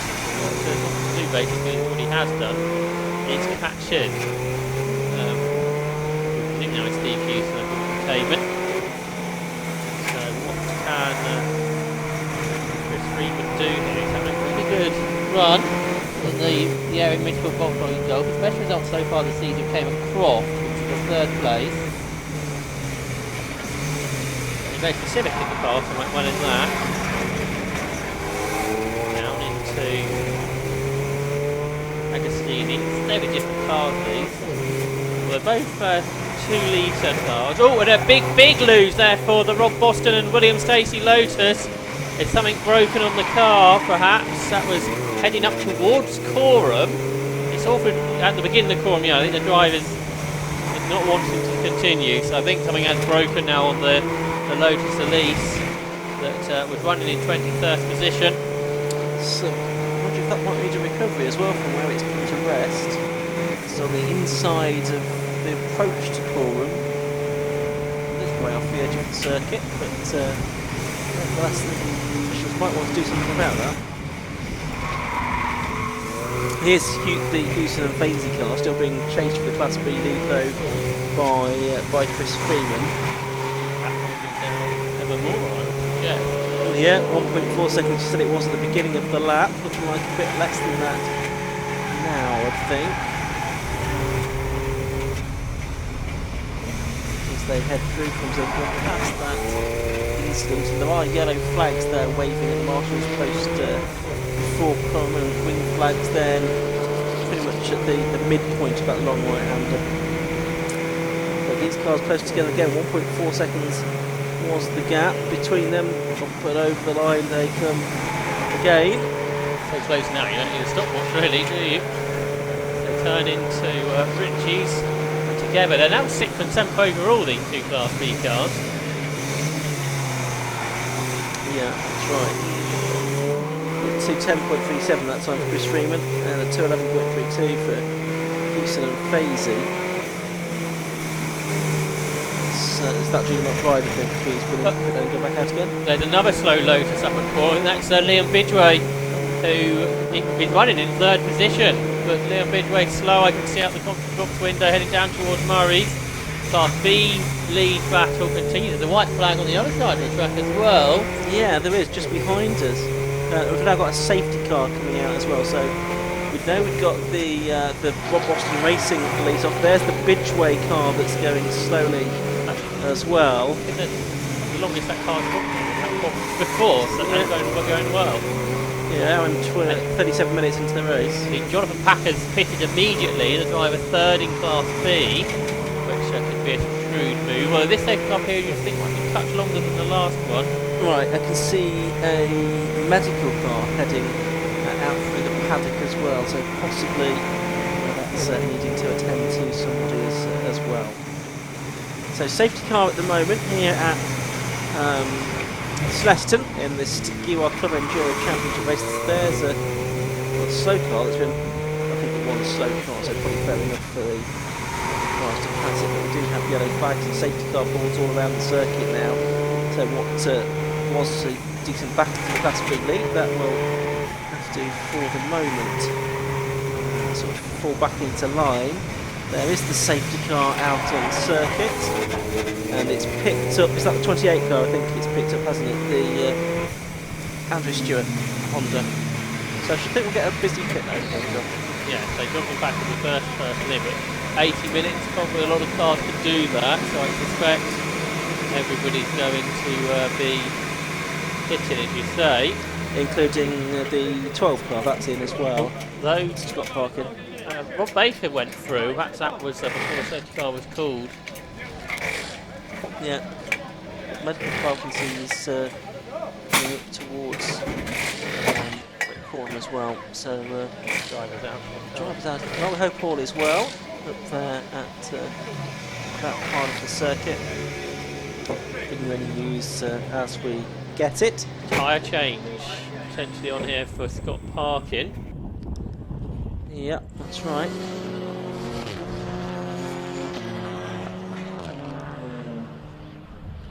Yellow flags then all around the circuit, and indeed from the start line as well, with the race being neutralised. So those cars that stay out on track will try to form up into Crocodile. The 37 car though is in as well. That's the 3rd place car now, Andy Marston and Brett Evans, with a couple of retirements ahead of them. They've moved back up into that 3rd position. Who did the safety car pick up in terms of the race leaders here? Yeah, well, I'm not sure I've seen a shot of that. It is ooh, my goodness. That was interesting from Chris Freeman, as he came out of Williams that time. Almost looked like he was going to get past the 13 car for a moment. It looks like Baker's done 44 laps, everybody else has done 43, so I wonder if they've lucked in to the others being caught behind the safety car, or have the others come into the pits. Well, we know that Marston and Evans had done. Yeah, Beach and Grice are in there as well. So perhaps they've not lucked into this thing, because they're going to have to do a slow lap behind the safety car. Let's see what happens. Okay. Yes, and so they may well pit at the end of this. I think this safety car might be a bit more long-lived than the previous one. Yeah, the previous one was really short. Yeah, it was only one lap, wasn't it, really, behind the safety car? So it couldn't be shorter, could it? That's Well, for no. sure. True. So there goes Jonathan Packer. He might do well here out of Class B because he came in first. The others are still stuck behind the safety car, and he's come out, has he, on the same lap as them? No, a lap further back, but it could work out well for Jonathan Packer there, I think. So we've not got to the position yet where the Rob Boston Racing Lotus is being recovered. There is now a recovery truck just pulling up next to it, I think, up there at Coram. Well, the M2's coming back out the pit lane. That's had all those problems. Not seen it for a little while, have we? I don't think. You have a Crown Paints car. Yeah, with the sort of colour swatches decorating. Why is one car in the safety car train slowed right down? That's a good question, Josh. 45, I should say, going back out into the race. So that's Arthur McMahon, sometime Fiat Punto racer, I think. Also heading back out is 8, but that's nothing too much. And these cars below us in the pit lane now are going to have to wait for the safety car train to go past. Here comes the race leader, Rob Baker. That Cole Swift with the headset on, i.e. not getting back into the car. Might well be. Rob Baker's getting out.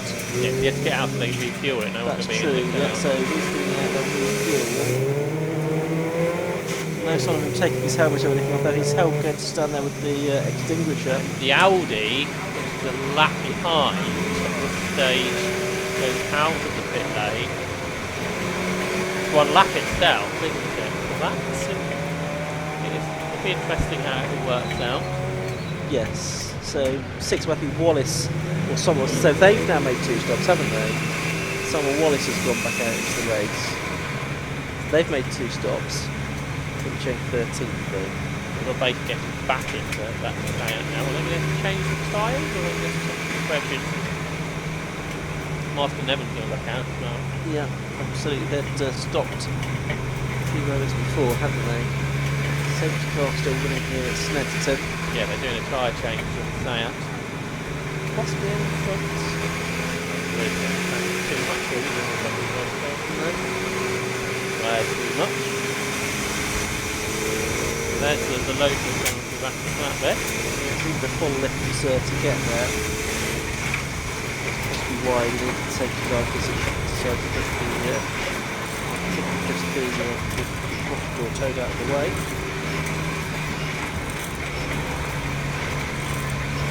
Pushing right and turn down the equipment crews there to get that car recovered. 76 going back into race believers as well. So that is Michael Downey, the driver from Hamilton, in the Porsche Boxster S. He's in 26th position, one of the Class B drivers. The safety car train with Agostini. It's cream, a load of fluid in the car. Is that a drink water, I wonder? Filling it with that anyway. If he needed to the rest of the race. And the water still to go. Safety car is a trio of cars being relatively through Coram. They are.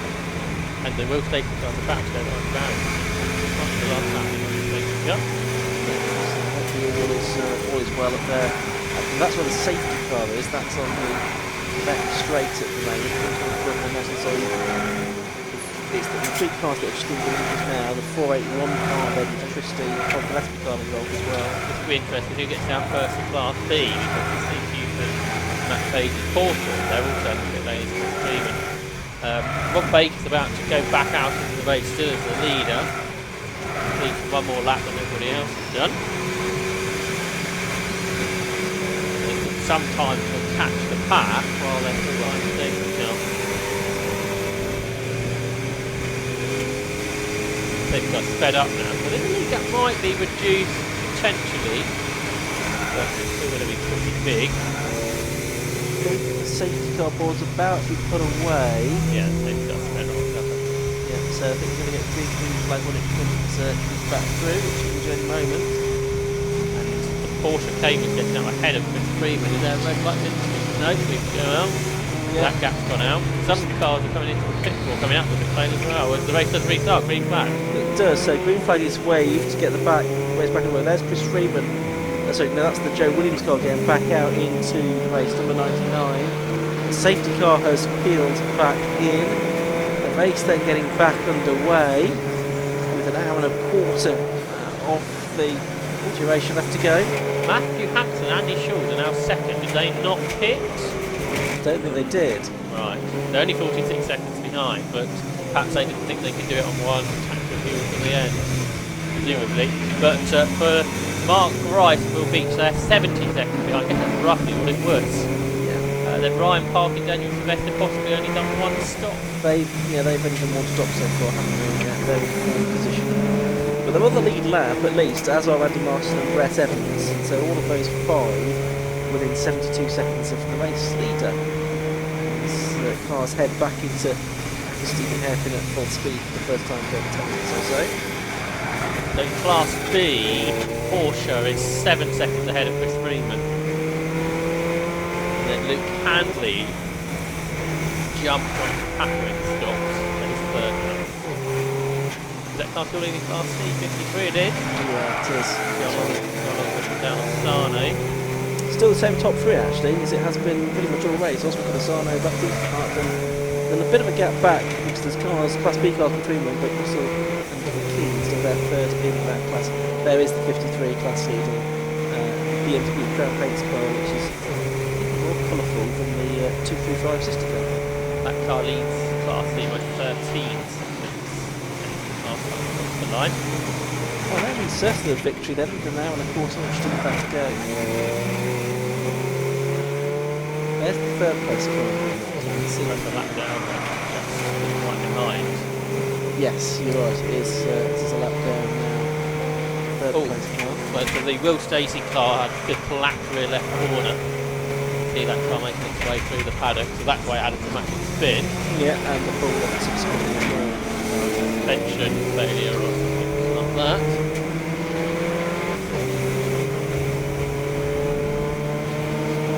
It's the Class C leader then, working their way through. Lead gap 40 seconds between Rob Baker and I think Matthew Hampson.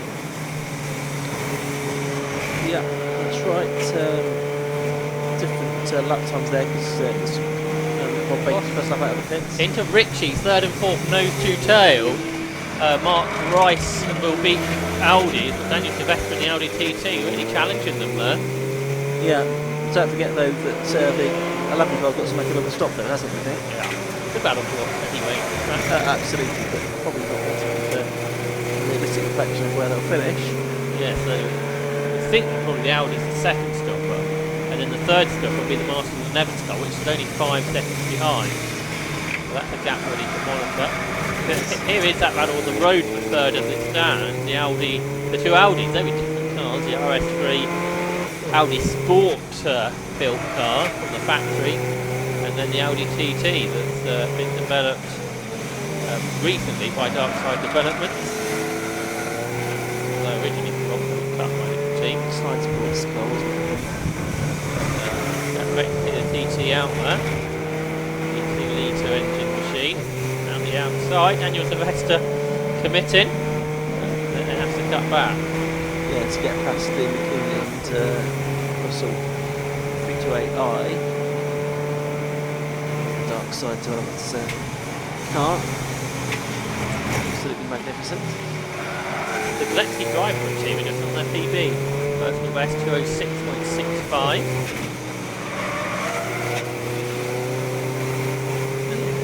And that back in the third, now lapping the Class C leader through the S's. Nelson they go. Slotting up that extra power. The Williams Motor Company back Audi RS3. Working lap 47 of the race.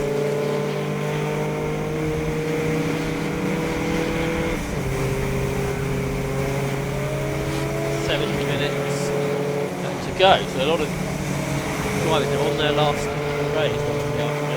So it's going to be a long final slog there, and this battle is lapping 4 seconds of that slower than the race leader. Rob Baker. Now is Andy Mark Evans catching? Yes, they're a second and a half quicker.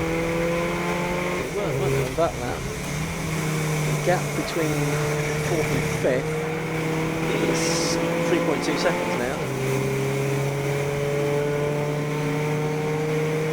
See from Boston down there, expecting the damage. Stacey hit the wheel when it happened. That car's not going to be coming back, I think. Thought so. The second, or third, fourth and fifth all in one shot there. 2 Audis and BMW. Yeah, last 11's been just the back of shot there, coming out of Agustin. We'll see if we get them down there. 2 seconds it was beginning of the lap. At this stage, the Audi RS3 doesn't seem to have the pace, does it? Because now Rob Baker's in the 2.4, so it's getting as quick as, well, those new tyres they put on the front tyres, getting as quick as Cole Swift went in the early stages of the race. Absolutely, just found a bit of clear track as well to system on his way there. Yeah, he sort of came out of the pits just before the restart, and I think that worked quite nicely for him. Yeah. Dan Sylvester driving the Audi TT well, first time he's been out in race conditions. Yeah, absolutely. Well, he got caught there behind the Rabbit Stop, Lotus, but then the RS3 is getting stuck behind the Exige as well. Matthew Hampton's doing good lap time, the 208. Well, we don't think it made it second, sure. Pretty sure it didn't. But I'm happy to be proved wrong, but I don't think it did stop again. This stage. It's the quickest we've seen to drive that car. See if the lap times come down any further, that's really tough to question it. But no disrespect intended. Hampton, right. Now, just about 3 seconds, covering Beach and Bryce in 3rd, Parkin Sylvester in 4th, and Marston and Evans in 5th positions as they came across the line to complete lap number 48. And that is the battle that we're looking at now. Also involved there is the 44 car of David and Trigg. Let's head down to pit lane once again, to Kilburn. I'm here outside the number 1 garage, the leaders of the race. I'm here with Carl Swift. Carl, it's been a hectic opening 2 hours. How have you made it? Yeah, all right, we've got some issues. We've got a drinks issue and a radio issue, so it's hard work out there with no water and no comms, but it's going well. We've put some new tyres on, so Rob should be able to punch a good lap in now and try and get the lap record, or at least the fastest lap for the extra point, so it's going good. I'm sure our guys in the box will keep track of that, see if your wish comes true. But yeah, it's looking a bit overcast at the moment. All eyes on the forecasts, or are you confident? Yeah, we're okay in the wet and kind of hoping for the wet, really. It'll save tyres, and the car's good in the wet, so whatever happens, happens. Perfect. Carl, thank you so much for the chat. Thank you. And it's back to you in the commentary box. Just as you were talking to Carl there, Rob Swift did do a new fastest lap of the race at 204.37. So, yeah, which is coming true there for Carl Swift at the moment. 49 laps now completed, and around 6 minutes or so to go in this race. Meanwhile, what's going on with this back 3rd, 4th, and 5th? I'm not sure it's actually changed. I think if anything, Marston and Evans, they're using a little bit of time, Josh, to these two. Let's see how this lap's gone through the traffic. I think certainly the Audi RS3's been pulling away, hasn't it? So that's interesting. The first 3 laps after the Circle Beach, Mark Rice seems to be losing time, but not on this lap. 2:07.7, 2:08.1 for Sylvester, and yeah, the M3 slower, 2:08.7.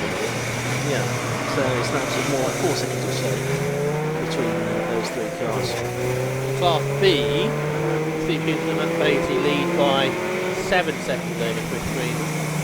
And then it's another 23 seconds back to Luke Handy in 3rd place within that class, isn't it? So the gap has elongated a little bit. In Class C, German also with Candalasano nearly appearing on the first screen of our timing screen for the first time. They're up to 21st now in the number 53 car.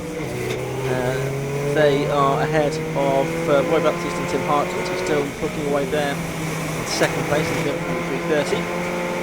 And David Russell and Ed McKean, who are a lap behind now in the 121 car in third position. I see 25th place overall.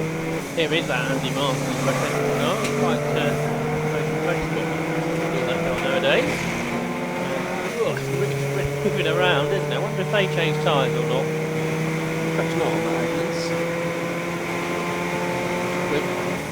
With Baker, we know they certainly did, and they're pulling clear now, even more than they were before. Another good lap from Rob Baker, 205.1 that time. So lapping sort of 2 to 3 seconds a lap faster than the cars behind. The only car that's lapping the sort of 2.6s at the moment is Colin Gillespie. And Phil Driver, I think, now is at the wheel of that car, isn't he? They're 15 car and 16. So that was one of the cars that started from the pit lane. Yeah, no one else lapping the sort of 5s and 6s there. So lapping from Matt Hampson to the 209s that time. We heard Cole Fish saying that see if Rob Baker lap record. I think any lap records have gone in this race, which is interesting. Last year it was a hot day here at Silverstone, I think.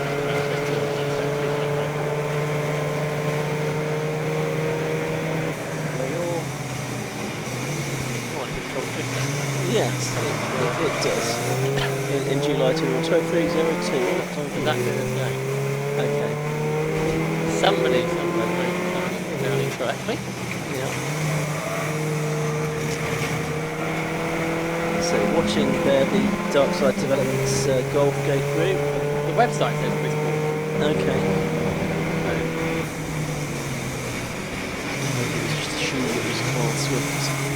It's a lot of lap records across that as well. Looks like Daniel Besse's recall the RS3. If anything, the M3 is getting closer again. Yeah, on this lap, or the previous lap, the slowest of the three was Beach.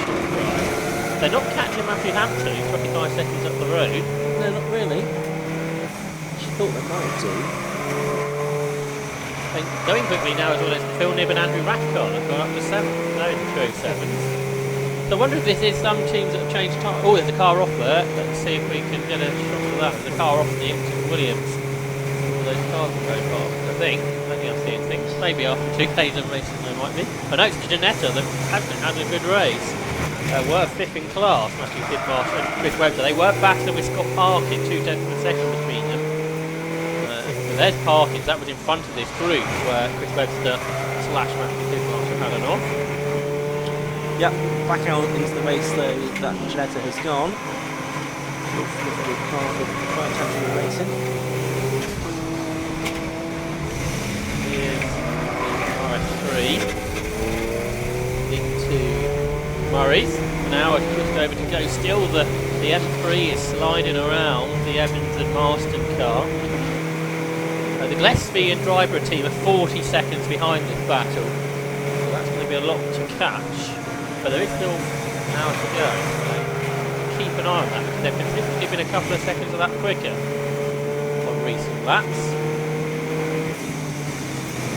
So if you keep doing that for the rest of it, then you'll be able to catch up. May well be able to.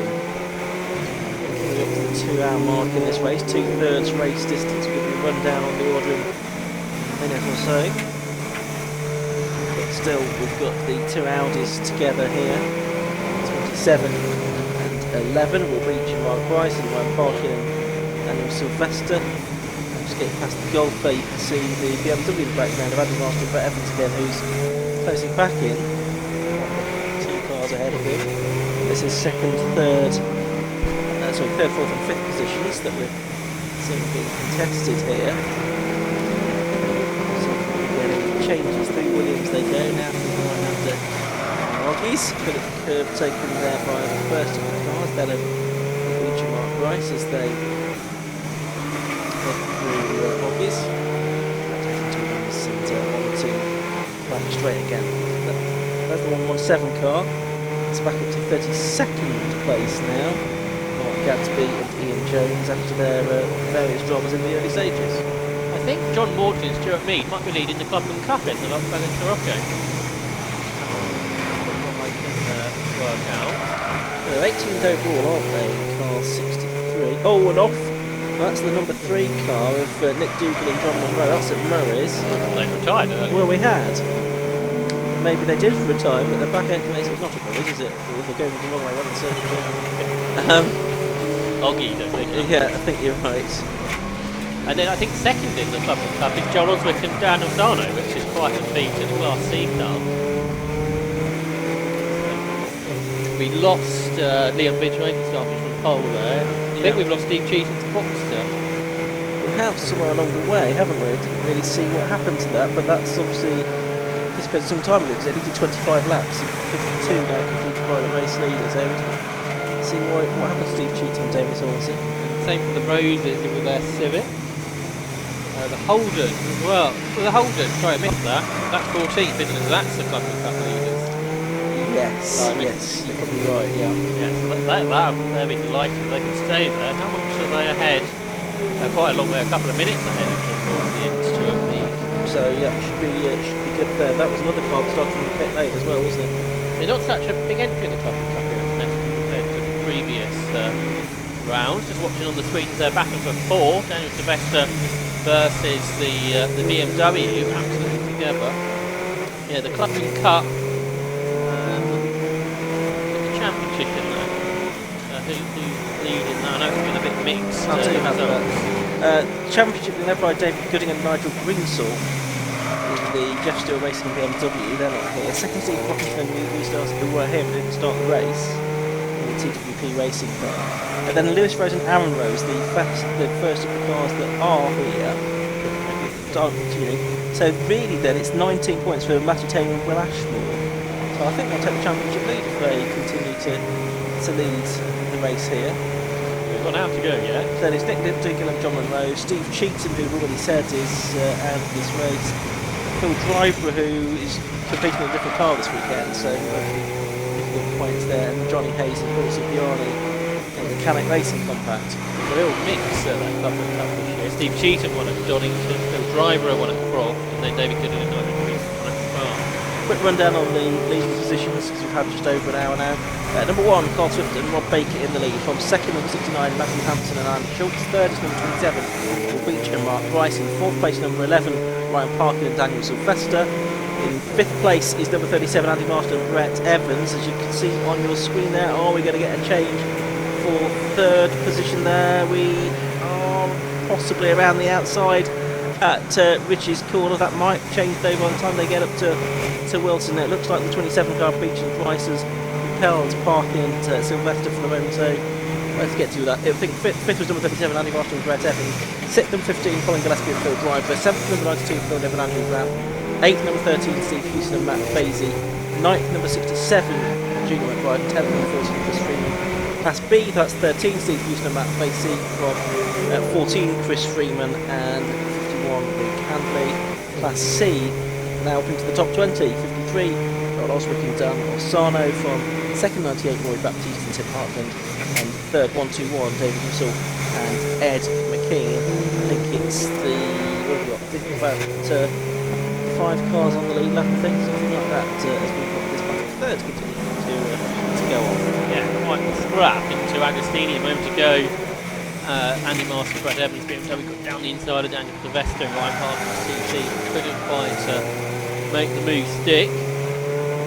Obviously, before that, into Richie's, Dan Sylvester tried to go around the outside of the Mark Rice and Will Beach Audi RSV that didn't come off.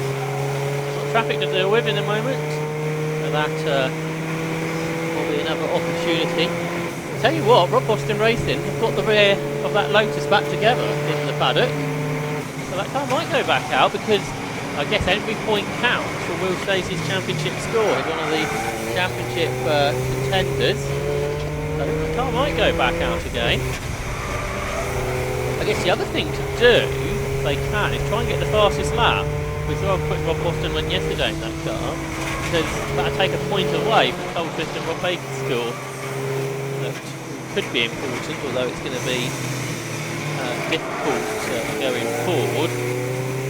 Now, is there a penalty for the Wallace car? 16.9 seconds. Yeah, that's for causing a collision, that is. So, in time for the full collision. well, I imagine it's to swap two particular positions around.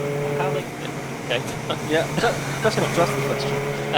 Change here because the Audi's lost out, hasn't it? Daniel Sylvester got down the inside into Ritchie's, and now Andy Marston and Brett Evans have followed them. So and that could be the battle we think might be for second at the end of the race, isn't it? The BMW go past the RS3. Yeah, that's right.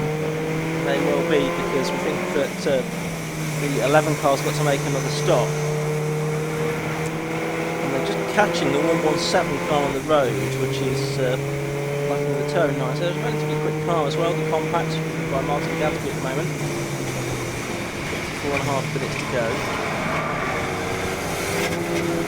And it is 37 now to Marston and Brett Evans now to the head of the 27 car. Beach and Rice having lost those couple of positions on this lap. Making their way down the Bentley Straight once again. Now we're watching number 13, that's the Class B leader, Steve Houston and Matt Basie. This is full position here for 8th and 9th overall, although Julian McBride in a Class A number 67 car. So, for a class position, but nevertheless close back on track between these two. McBride on the last lap was about half a second faster, actually, for his best lap of the race, Julian McBride on the previous lap at 2:07.95, so he's going pretty well. 55 laps done by the leader, Cole Swift, and Rob Baker now 70 seconds ahead of Matthew Hampton and Andy Schulz. So I think into Richard there, that pass has been made by Julian McBride, gets an 8th position away from Steve Hughes and Matt Basie, who are 6 seconds ahead of Chris Freeman now. Although involved in this battle with Julian McBride might not be the best thing for their lap times,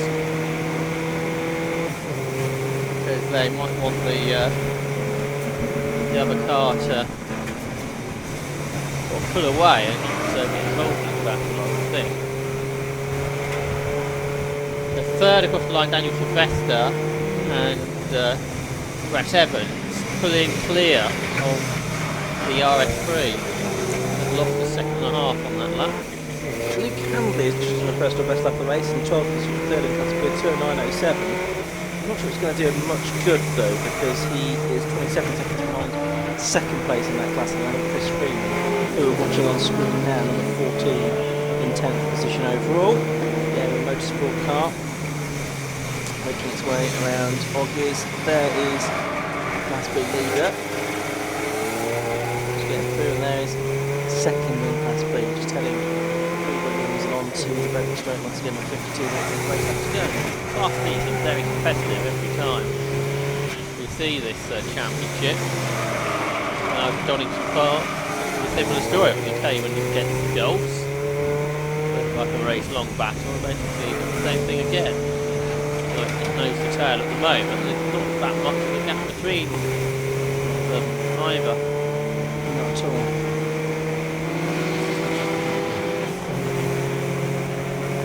So, black and orange mechanical warning flag, that's for car 46, and that is for Matty Taylor and Will Ashmore, so the Club leaders, who were frustrated after qualifying when they had a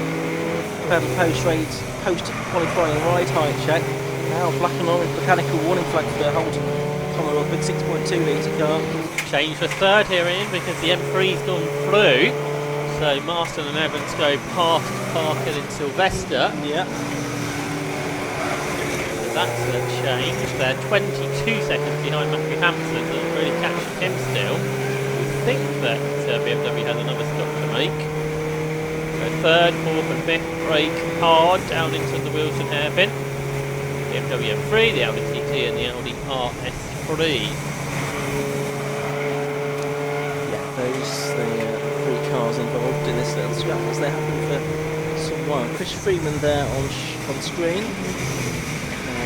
Last time he did an almost identical lap time to Houston and Fazy. Rob Baker's just in a new fastest lap of the race as well at 2:04.11, so getting quicker still. You can see that on the screen now.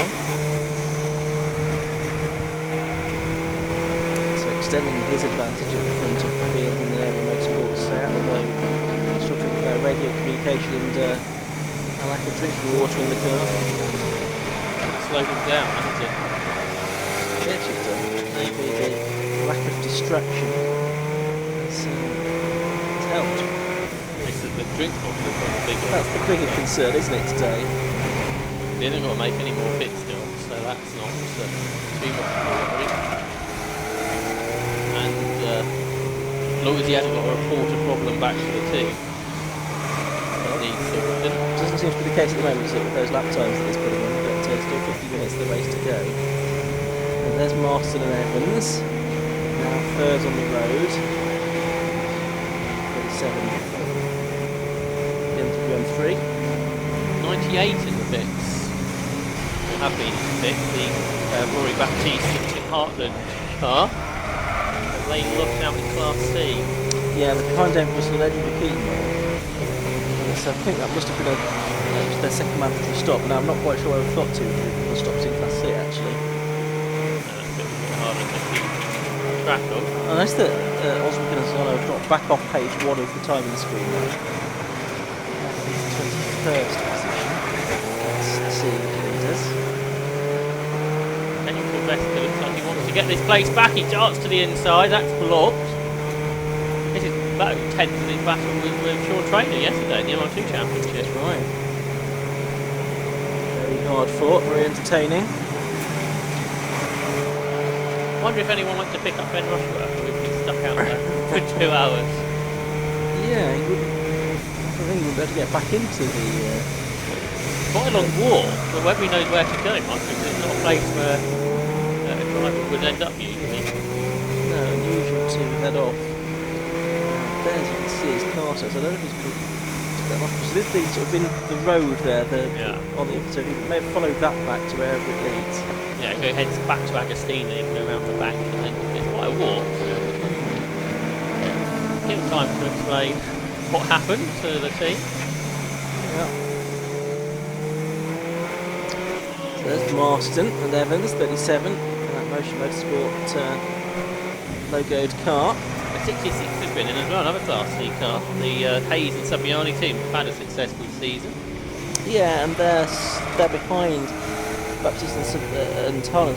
That stopped though. There was only a 5-minute 53, which is sort of right at the bounds of feasibility, I think, for a 3-minute mandatory stop. Just about have got that done. So, they've gone, nevertheless. This lap, the M3's pulled away. Marston and Evans from Daniel Sylvester's Ryan Parkin WCT. They head down here into Murray. Chris Freeman amongst them, who, if anything's losing out now to the Porsche Cayman. I wonder if this is a bit of fatigue for the solo driver. 8 seconds behind the Porsche Cayman now.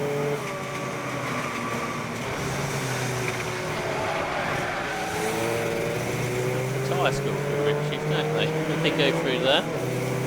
That's right. 46 minutes or so to go in this race. Getting down to the length of yesterday's road sprints pretty much. Marston and Evans going through. And that 37 car then in third place. So getting away from the Audi now.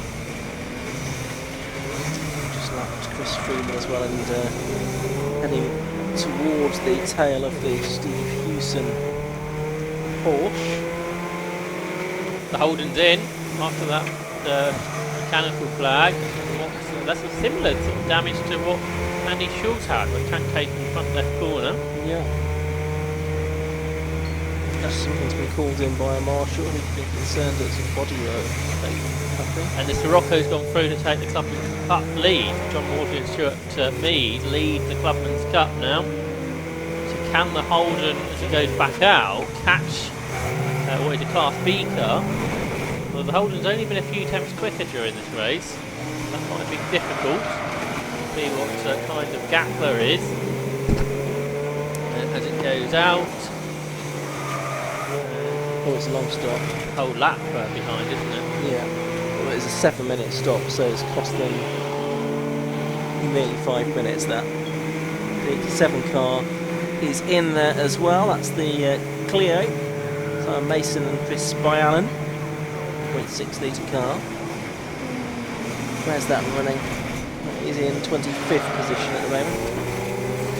That's a 4th generation Clio, 1600cc turbo engine.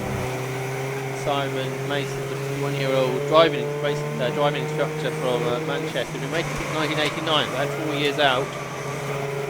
He's a 3-time Silverstone 24-hour class winner though, for light endurance racing, so hopefully he's enjoying this in his first outing in Club Enduro. I've got 2 class leaders together there for a moment as the Houston Porsche was lapping the Crown Pates 328 BMW. That's right.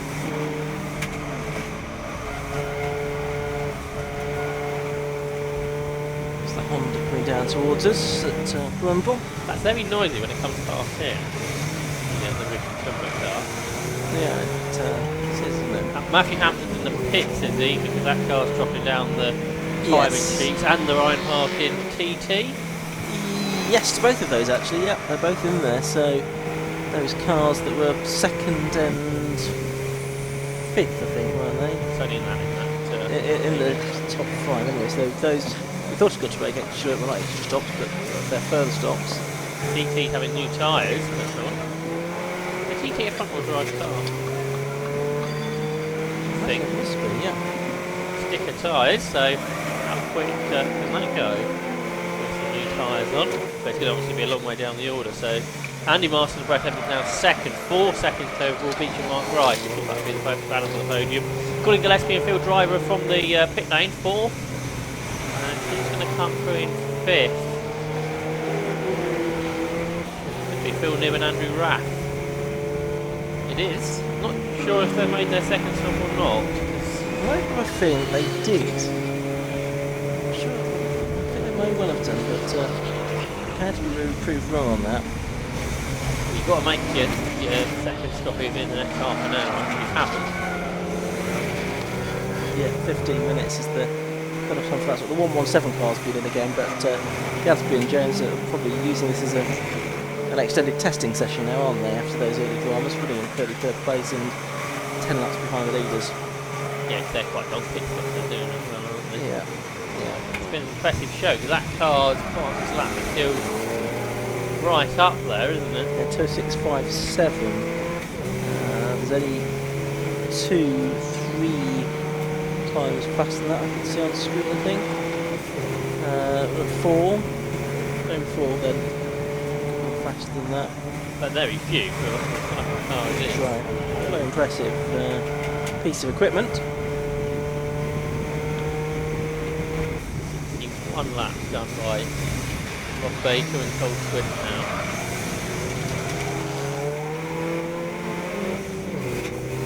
Watching that Ricky Kumba Civic making its way through. Car he shares with Mark Simmons. I think it's RKC the team behind that car. I think the race in Dubai, 24-hour race. Well, we see in the pit lane.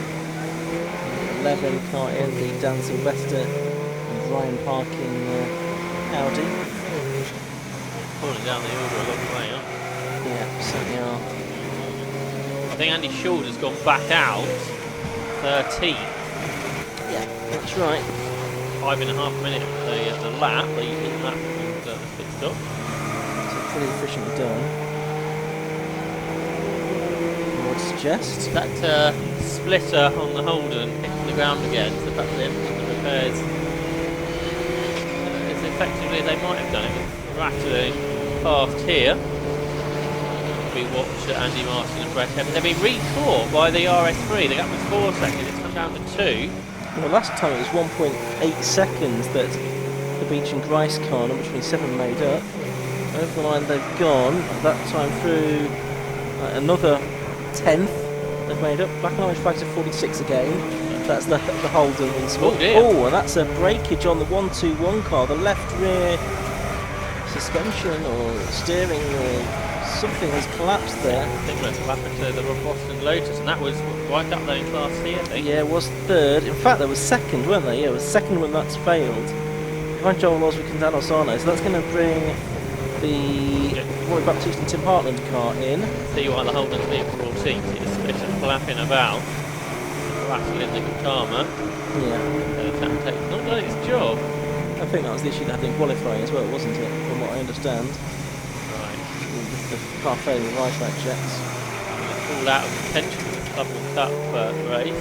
So that yeah, because it is Morsley and Meath that are now ahead in that class, isn't it? Yeah. I'm not sure.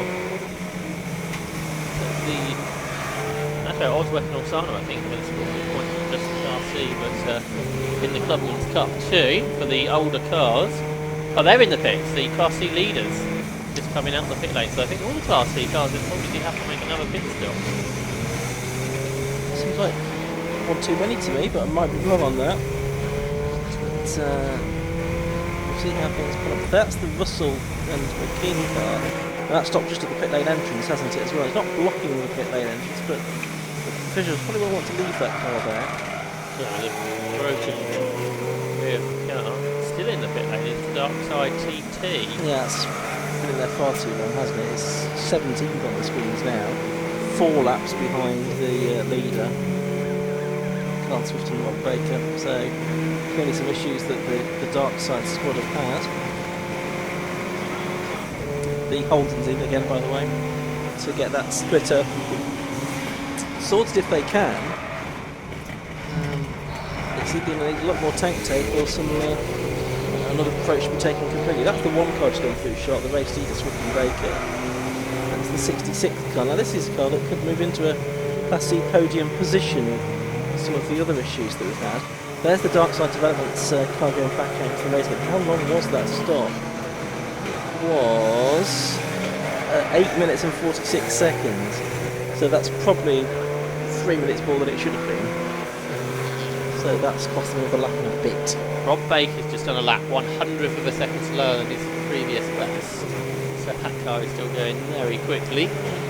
And for second, the gap is down to 7/10 of a second. So the BMW's been re-caught by the Audi RS3.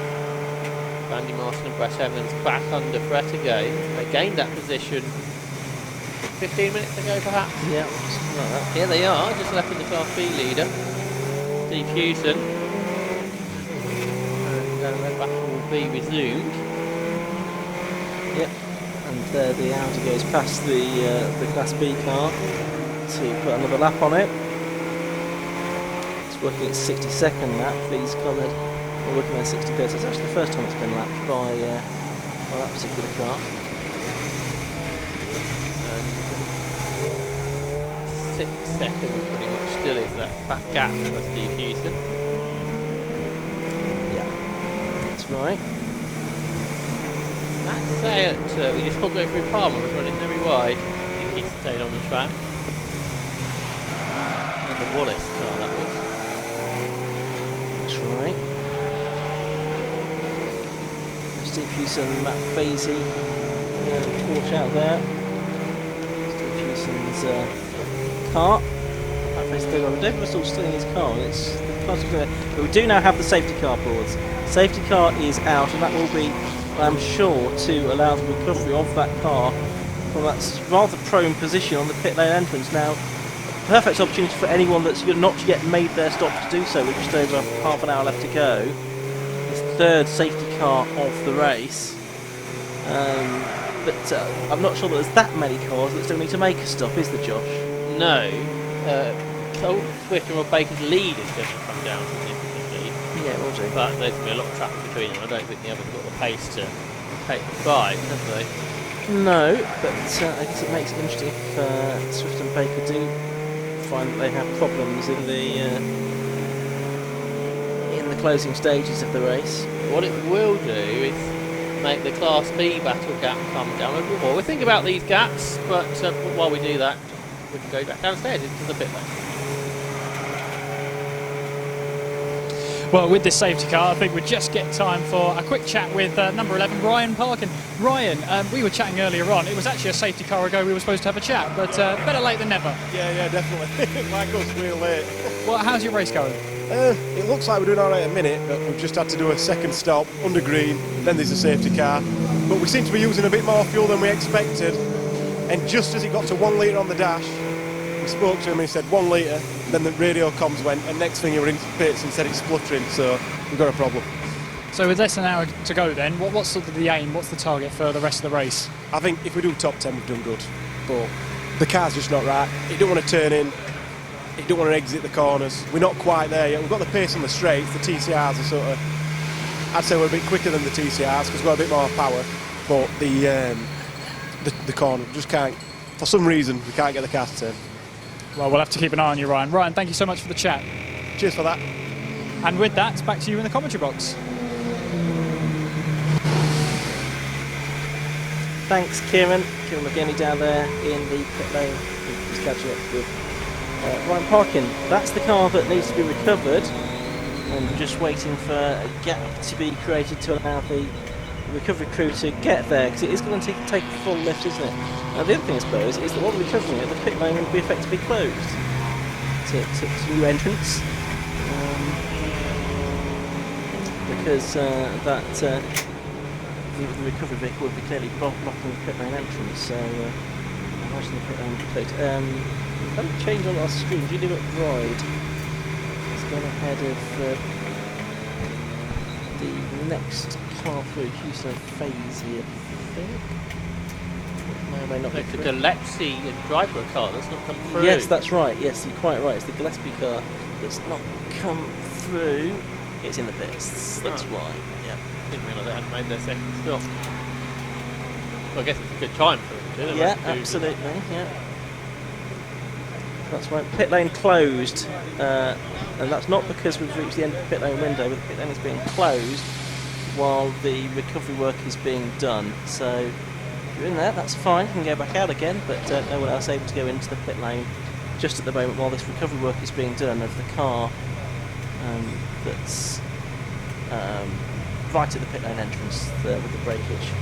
The safety car has picked up the leader, by the way. So that's a good job by race control. That's not easy when there's 40 or so cars out there. And I noticed the two Class B leaders are nose to tail on the track.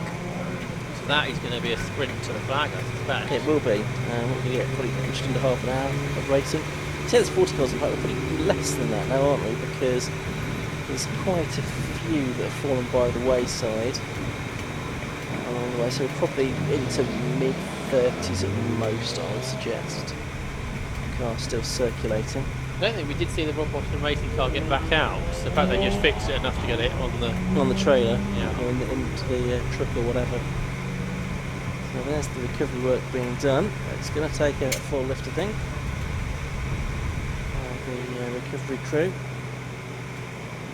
Holden Commodore's going back out again with some more and stronger tape.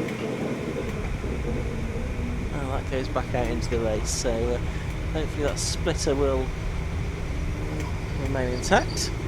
Now they've dropped to 23rd in the race. Yeah, Class C now. That's still Joe Oswick and Damasano. The Club and Cup car leaders in the pits, the Maudsley and Mead. And now it's going to be stuck behind the red light here because the safety car train's going through, so it's going to lose a lap here. Well, they think they're still leading. Is Michael Downey's not a Club and Cup car, is it? It might be. Yes, he is. Yeah, so Michael Downey's the driver that might benefit there. In the 76 Porsche Boxster. Take the Club and Cup honours. Well, I think it might be a real backup down the same lap. Yeah, could well be. Yeah, here comes Michael Downey near the back of the queue. Second and third in the race are going to be nose to tail in a lot of traffic, just actually with the Class B leaders behind. You've got the BMW and the RS3 together, so there's some real battles to be had. You know, so all those cars that are involved in battles are going to the other wheels falling off the BMW. It has. That's the whole risk. But yeah, those battles in class, the second overall and for Class B are going to be in all the traffic, so that first 2 or 3 laps are going to be pretty hectic. But yeah, Michael Downey is ahead of the Sirocco, but the Sirocco has proved to be quicker in this race and are on the same lap, so we've got back to the Club and Cup lead as well. Class C leaders, don't think they're on the same lap, are they? Safety car still out, so let's head back down to the pit lane. Yes, down here in the pit lane, I'm here at the number 15 garage with Phil Driver, who's just come out of the car. Phil, good stint for you today? It was. I think we came out the garage 13th and we were 4th when we came in. So I don't know who's fallen out and who we were taken, but yeah, it has to be a good stint. We started from the very back of the grid, so to be that far up is obviously very satisfying. Yeah, and obviously a lot of work goes into this. I mean, what's the target for the end of the race going into sort of the final few minutes? Hey, we started from the very back, so we thought top 10, and then Colin had a mega first stint and got us into 8 or 9. So once you get that far up, you hope some of the BMs and Lotuses follow themselves, and then you're always hoping for a podium after that. I'd hate a 4th. 4th's always the worst position, but yeah, 3rd would be fantastic. Yeah. Podium chasing.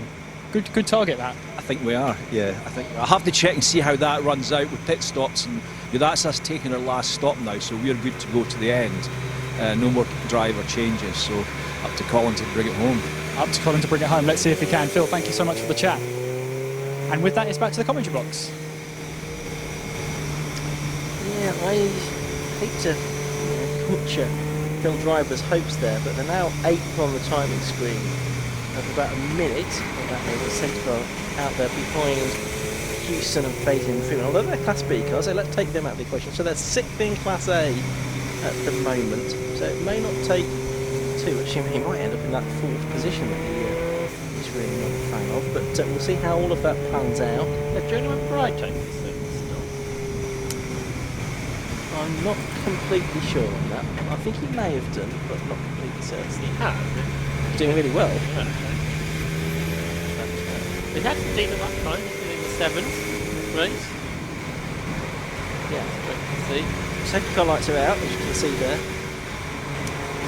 As the shortly should go green flag racing again. So the BMW is Why is cleared. nobody behind Rebecca? Can't catch up now for some reason. They're not really. He's not exactly going quickly. No, he's not. But anyway.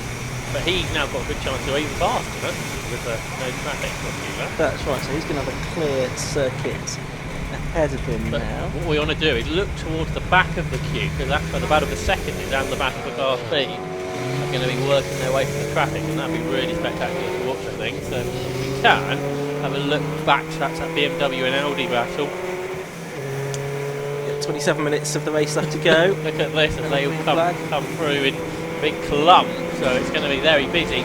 Here we can see the Class B battle, and then just in front of the Porsche Cayman is the battle of the second in the race, which is almost overlapping. They're just lapping the Club and Cup leader as they go through.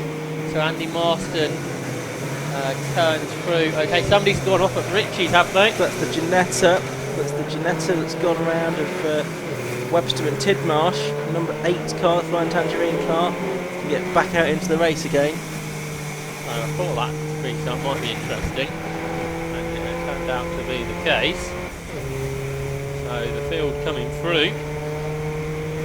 I think Andy Marston and Brett Evans held on to second. But look at the traffic they've got to deal with. This is extraordinary. Down towards Agostini. Yeah, it's still the M3 ahead, and just behind it's the Class B battle. They're 3 abreast in front. Where can Andy Marston go to gain positions? Yeah, and that's the Phil Nib car just ahead, which is a lap down, isn't it? Steve Hewson's overtaking these Class A cars, or trying to in his Cayman, but then realised he hasn't got the power, because he's trying to get away from Chris Freeman, because he's battling for a class win. Yeah, Freeman only just behind him. So they're turning their way through Hamilton now, and Oggy's the right-hander up towards Williams to bring himself onto the Bentley straight with 26 minutes of this race left to go. Here comes the RS3 down the inside into Williams. There's not really room for that, so he had to back out of it. Almost brings Steve Hewson back into it as well, who's a lap behind, but in the Class B car. But that's held him up, so the goal from Chris Freeman's got the run down towards the S's here. So can the Gulf, our cameraman trying to pick the cars out. Let's see if we can work out how that all was paid off.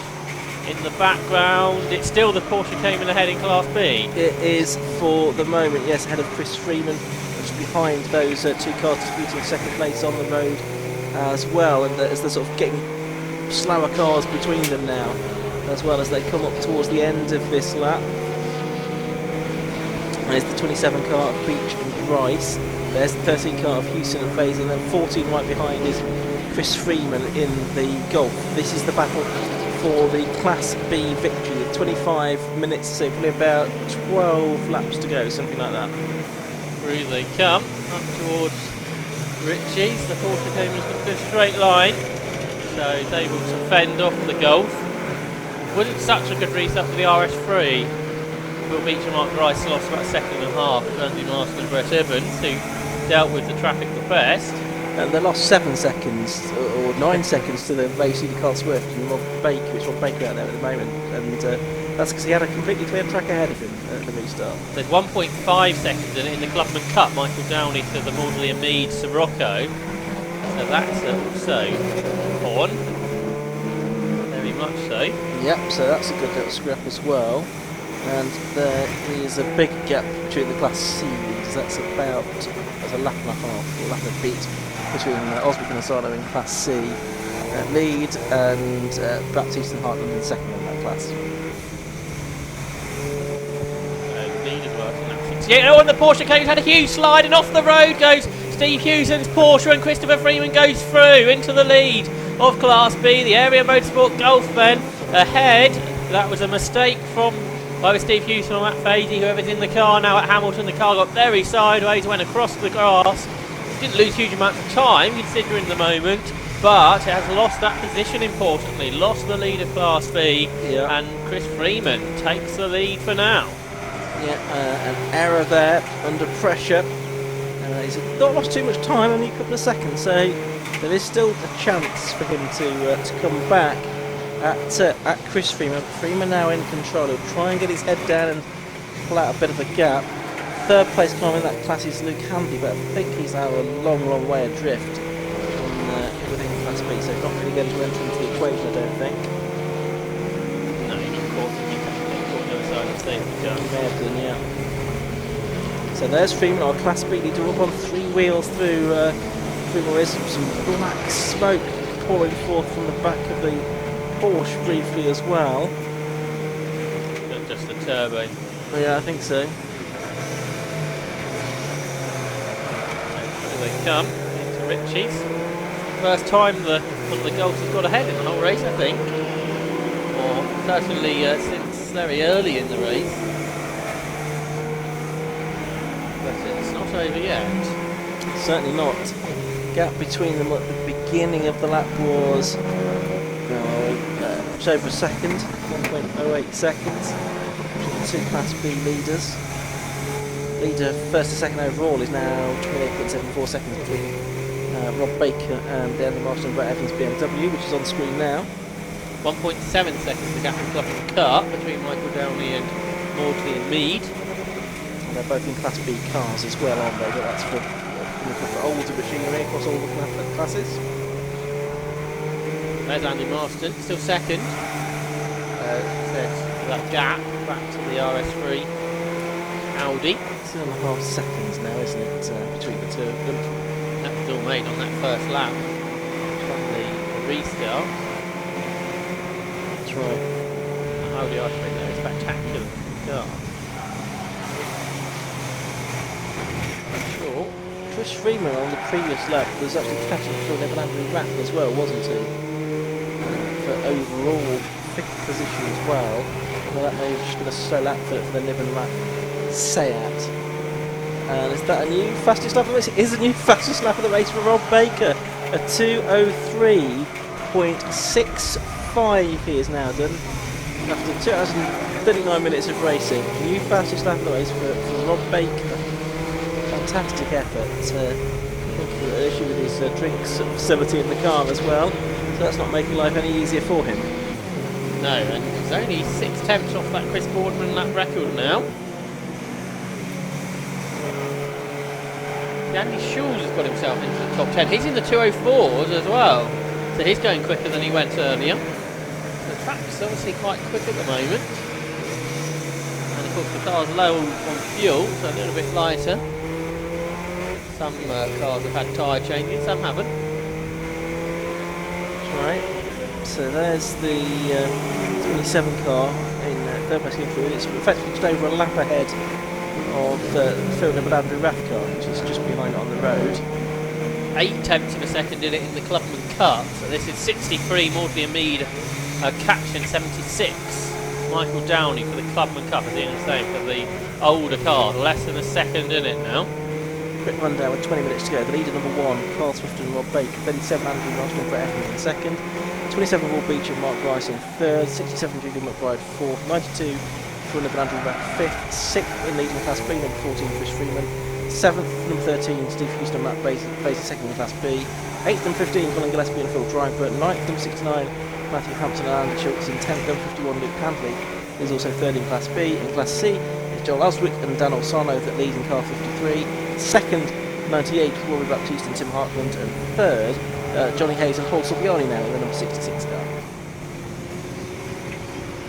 20 minutes to go. There's second. Half a minute behind the leader. Andy Marston and Brett Evans. Leader just across the line.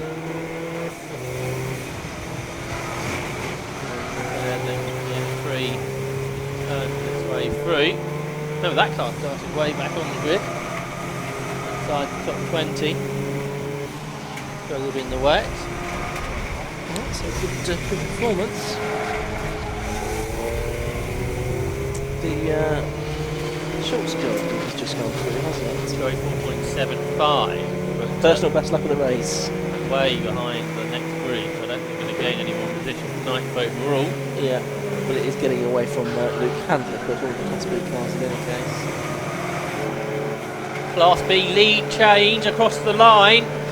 Steve Houston's Porsche came back ahead of Chris Freeman by the looks of it. And he just lapped on a Packers car. The area Golf. Yeah. Houston and Fazy back ahead. That's what I just said. Oh, sorry, yes, I was watching that on the timing tab. Beg your pardon. But there they are on the screen as well now. Yeah. So I'm not sure what happened to Packer because they've lapped him, and while they were lapping him, his teammate lost the lead. So that's not gone well at Area Motorsport. It's not, has it? Again, still time to turn this around again. 17 and 3/4 minutes of the race left to go. 3/10 in the Clubman Cup lead. Michael Downey's been completely caught now by the Sirocco. There's the Class B leader. I think there's something wrong with Jonathan Packer's Golf. He's moving around. How slow was his last lap? 2 minutes 13. Not too bad. About 3 seconds off his best. This is where it went all wrong for the Intelligent Money Porsche. So again, it's a bit wide over the curves. And Chris Freeman looking right underneath the rear wing. He's got a tighter line. He's back up the inside into Williams. They changed positions less than a lap ago, and they're changing again in. You said there's time to go. Well, it didn't take long. No, well, and who would rule out another change of position before the end? Before the next corner. I was going to say, before the next corner, let alone the end of the race. Because it looks like Houston and Fazy's Porsche is getting back alongside on the rundown. Yep, back in front. Wow. And yellow flags there, we can see Brundle and Nelson as well. Now, I can't see why that is at the moment. I think the move was done before the yellow flags. Can't see why we have those flags at the moment. I can see you're here and the car off. So who that might be. If that's our live cameras will pick that up. Well, that's just at Nelson, isn't it? Julian McBride's up to 4th. Well, he was, but he hasn't come through. Julian McBride at the pit. Phil Nibb and Andrew Rafford back ahead of him. There's a Honda in Is it mix. McBride that's off then? Could be, couldn't it? He had just got up. Just about possible, looking at the... We can pick that up. Might just be out of range. It could just be, yeah. It must be right behind the barriers. From the angle of our cameraman. Yeah, He's out the car, the driver. But certainly Phil Nibb and Andrew Raffer up to 4th now, which means Steve Hughes and Matt Fazy, Class 3 leaders, are 5th. And Chris Freeman 6th. And Colin Gillespie and Phil Driver are 7th. So that's a shame for Julie McBride. Whatever the case is. Certainly is. 15 minutes to go. We've got a pace change between these two for a few corners. Those are the Class B leaders, Steve Houston and Matt Fazy and Chris Freeman. Something's happened to the Saxon Motorsport Sirocco because John Maudley and Stuart Mead just had a 2 minutes 21. So the Clubman Cup lead gap has gone back out again. Michael Downey then, 76, is the leader of the Clubman Cup at the moment. The overall lead, by the way, now 38 seconds clear. Artists and Rob Baker. Lots of dust and Class B leaders off, completely off this time across the grass. So Steve Hughes and Matt Fazy, who had just extended their lead a little bit, have gone off again, and that's 2 mistakes, and so the Golf is back ahead. Chris Freeman, the driver who's been in the car for the whole way. The car's going off everywhere here, and the Janetta's got damage. Yeah, it's the front bodywork that's gone this time. It was the rear bodywork yesterday. And it's Michael Downey's involved, the it Clubman is. Cup leader. And we saw the Scirocco going through shot there, didn't we, to retake the Clubman Cup lead. So I'm not quite sure what's happened there. Presumably there's been some contact between the Janetta and the Porsche of Michael Downey. Both of those cars are right on the edge of the circuit as well, Josh, up there at Hamilton. This is dramatic, isn't it? Is that damage to the splitter of the Cayman after that off? It looks like it, doesn't it? Not serious damage, I don't think, but could be enough to upset the handling of the car. I'm just waiting to see what's going to happen with those cars off at Hamilton. I think the Janetta and the Porsche still there on the edge of the circuit, aren't they? My chair falls to pieces underneath me.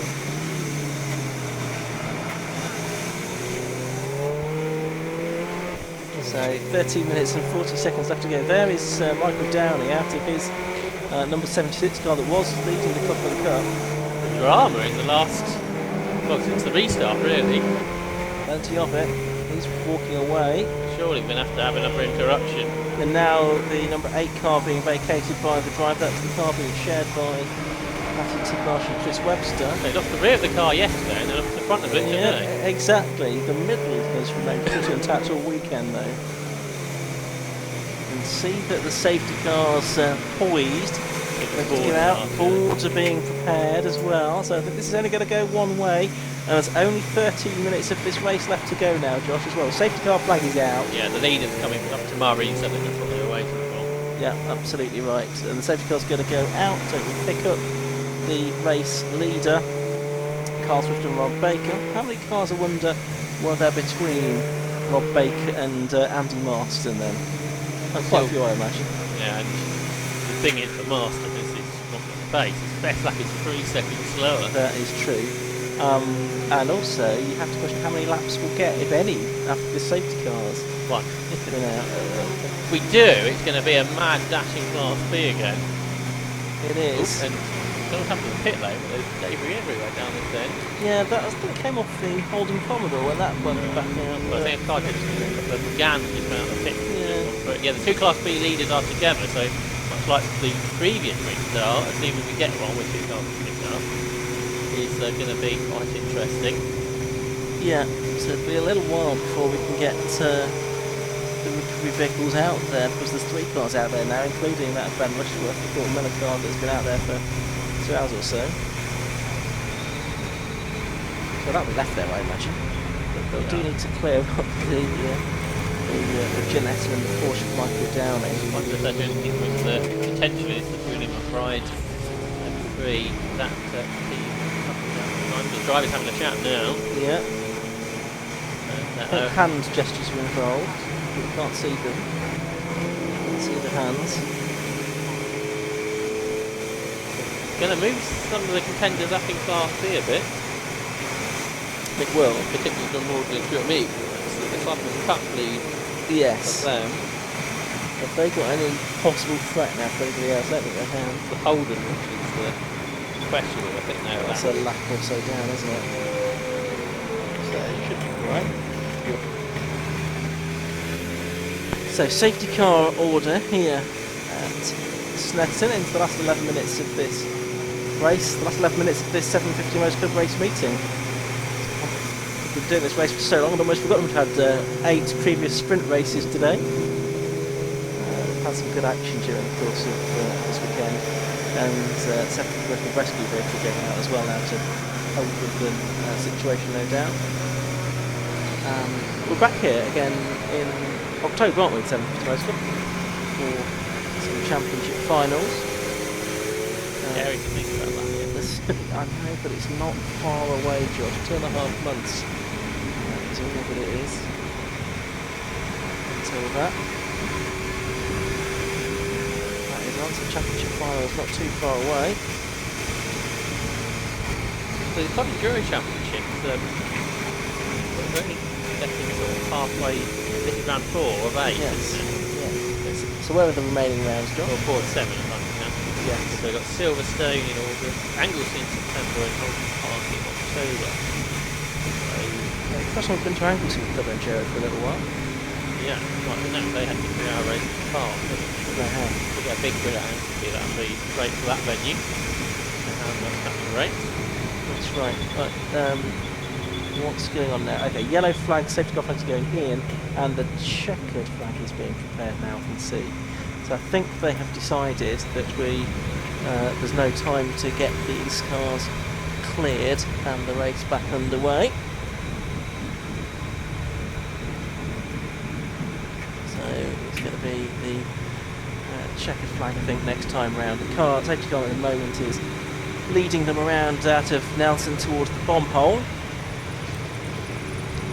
Our pit lane marshals are now having to change jobs, which Yes. they weren't expecting, to get the gates sorted up there at the approach to Cyril. Yep, that's right. So we'll have cars coming in at the back of Palmer's and into Park Fermé. So hopefully our cameraman and Kieran McGinley are also about to head around there as well. This is ruining John Elsie's finish for the race shot. I can see that he was planning He's that. been planning that all weekend and he's come to this. But never mind. The other chances. I think we've got everybody in shot in one here. Good, right. So safety car is coming up to the line, checkered flag is being made ready, and it is going to be a win in round 4 of the Tagiwa Club Enduro Championship of 2022 for Rob Baker and Carl Swift. A really excellent drive it was then by Rob Baker, particularly in the second half of the race. Many congratulations to the Area Motorsport SEAT team. Second place is going to go across the line now to Andy Marston and Brett Evans in the number 37 BMW M3. Third place should go the way of number 27 Will Beach and Mark Rice. Yes, it does. And then Class B victory goes to Chris Freeman, number 14. So he takes the checkered flag to win Class B after a frenetic final part of the race, the battle with Steve Hewson and Matt Fazy. So they take second in Class B, and third in Class B I think is Luke Handley. And just having taken the Class C victory now is the number 53 car. Back into the top 20 they've gone right at the end of the race. Joel Oswick and Dan Olsano in their BMW 3 Series. So that's number 53 taking the Class B win from Rory Baptiste and Tim Hartland in the 330, and Johnny Hayes and Paul Subiani in the BMW as well. So BMW to the 4 in Class C, and Clubman Cup honours, they have gone the way of John Maudsley and Stuart Mead in the VW Scirocco, finishing 15th overall in the end, and also well up in Class B as well. So a bit of a shame that the race finished that way, Josh, but we had some excitement, didn't we, in the final stages? Yeah, that Class B battle was fantastic to watch. And really, that gap between those two, no, was more than 10 seconds at any point in the race, was it? There was a real battle that lasted for the whole distance in Class B. Class A, Cole Swift and Rob Baker dominated that really, and Class C was dominated too, where Joel Oswick and Dan Olsano. And the incumbent car, that was getting the car to the end. John Maudsley and Stuart Mead doing that job successfully, and of course only taking the class lead near the end when Michael Downing had his off. That's right. So you can see our Victor has been shepherded into Parc Fermé. Most of the rest of the cars, I think, are going to be sent elsewhere. Certainly, probably the top 3 in each class are going to go into Parc Fermé for their post-race scrutiny and check. So hopefully we'll get our a word with certainly our overall race winner and potentially class winners as well from the Tiguan Club Enduro Championship. A reminder that there's more live streaming action from the 750 Motors Club next weekend. That's at Donington Park, a full day of live streaming action on the Saturday. On the Sunday there's coverage of the BMW Car Club Summerfest event, which features racing as well from the BMW Car Club Racing Championship, the Ultimate BMW Race and the 116 Trophy. As I mentioned earlier on, 750 Motor Club are back here again at Snetterton in October for Championship Finals weekend, but plenty more action before then. You can find all of the details of that on the 750 Motor Club website, 750mc.co.uk. Josh, some final thoughts for you on what's been an entertaining weekend's racing? Yeah, it has, and the weather that we were promised today didn't come quite as we expected it, did it? It dried out pretty quickly, and yeah, we had some interesting and good racing.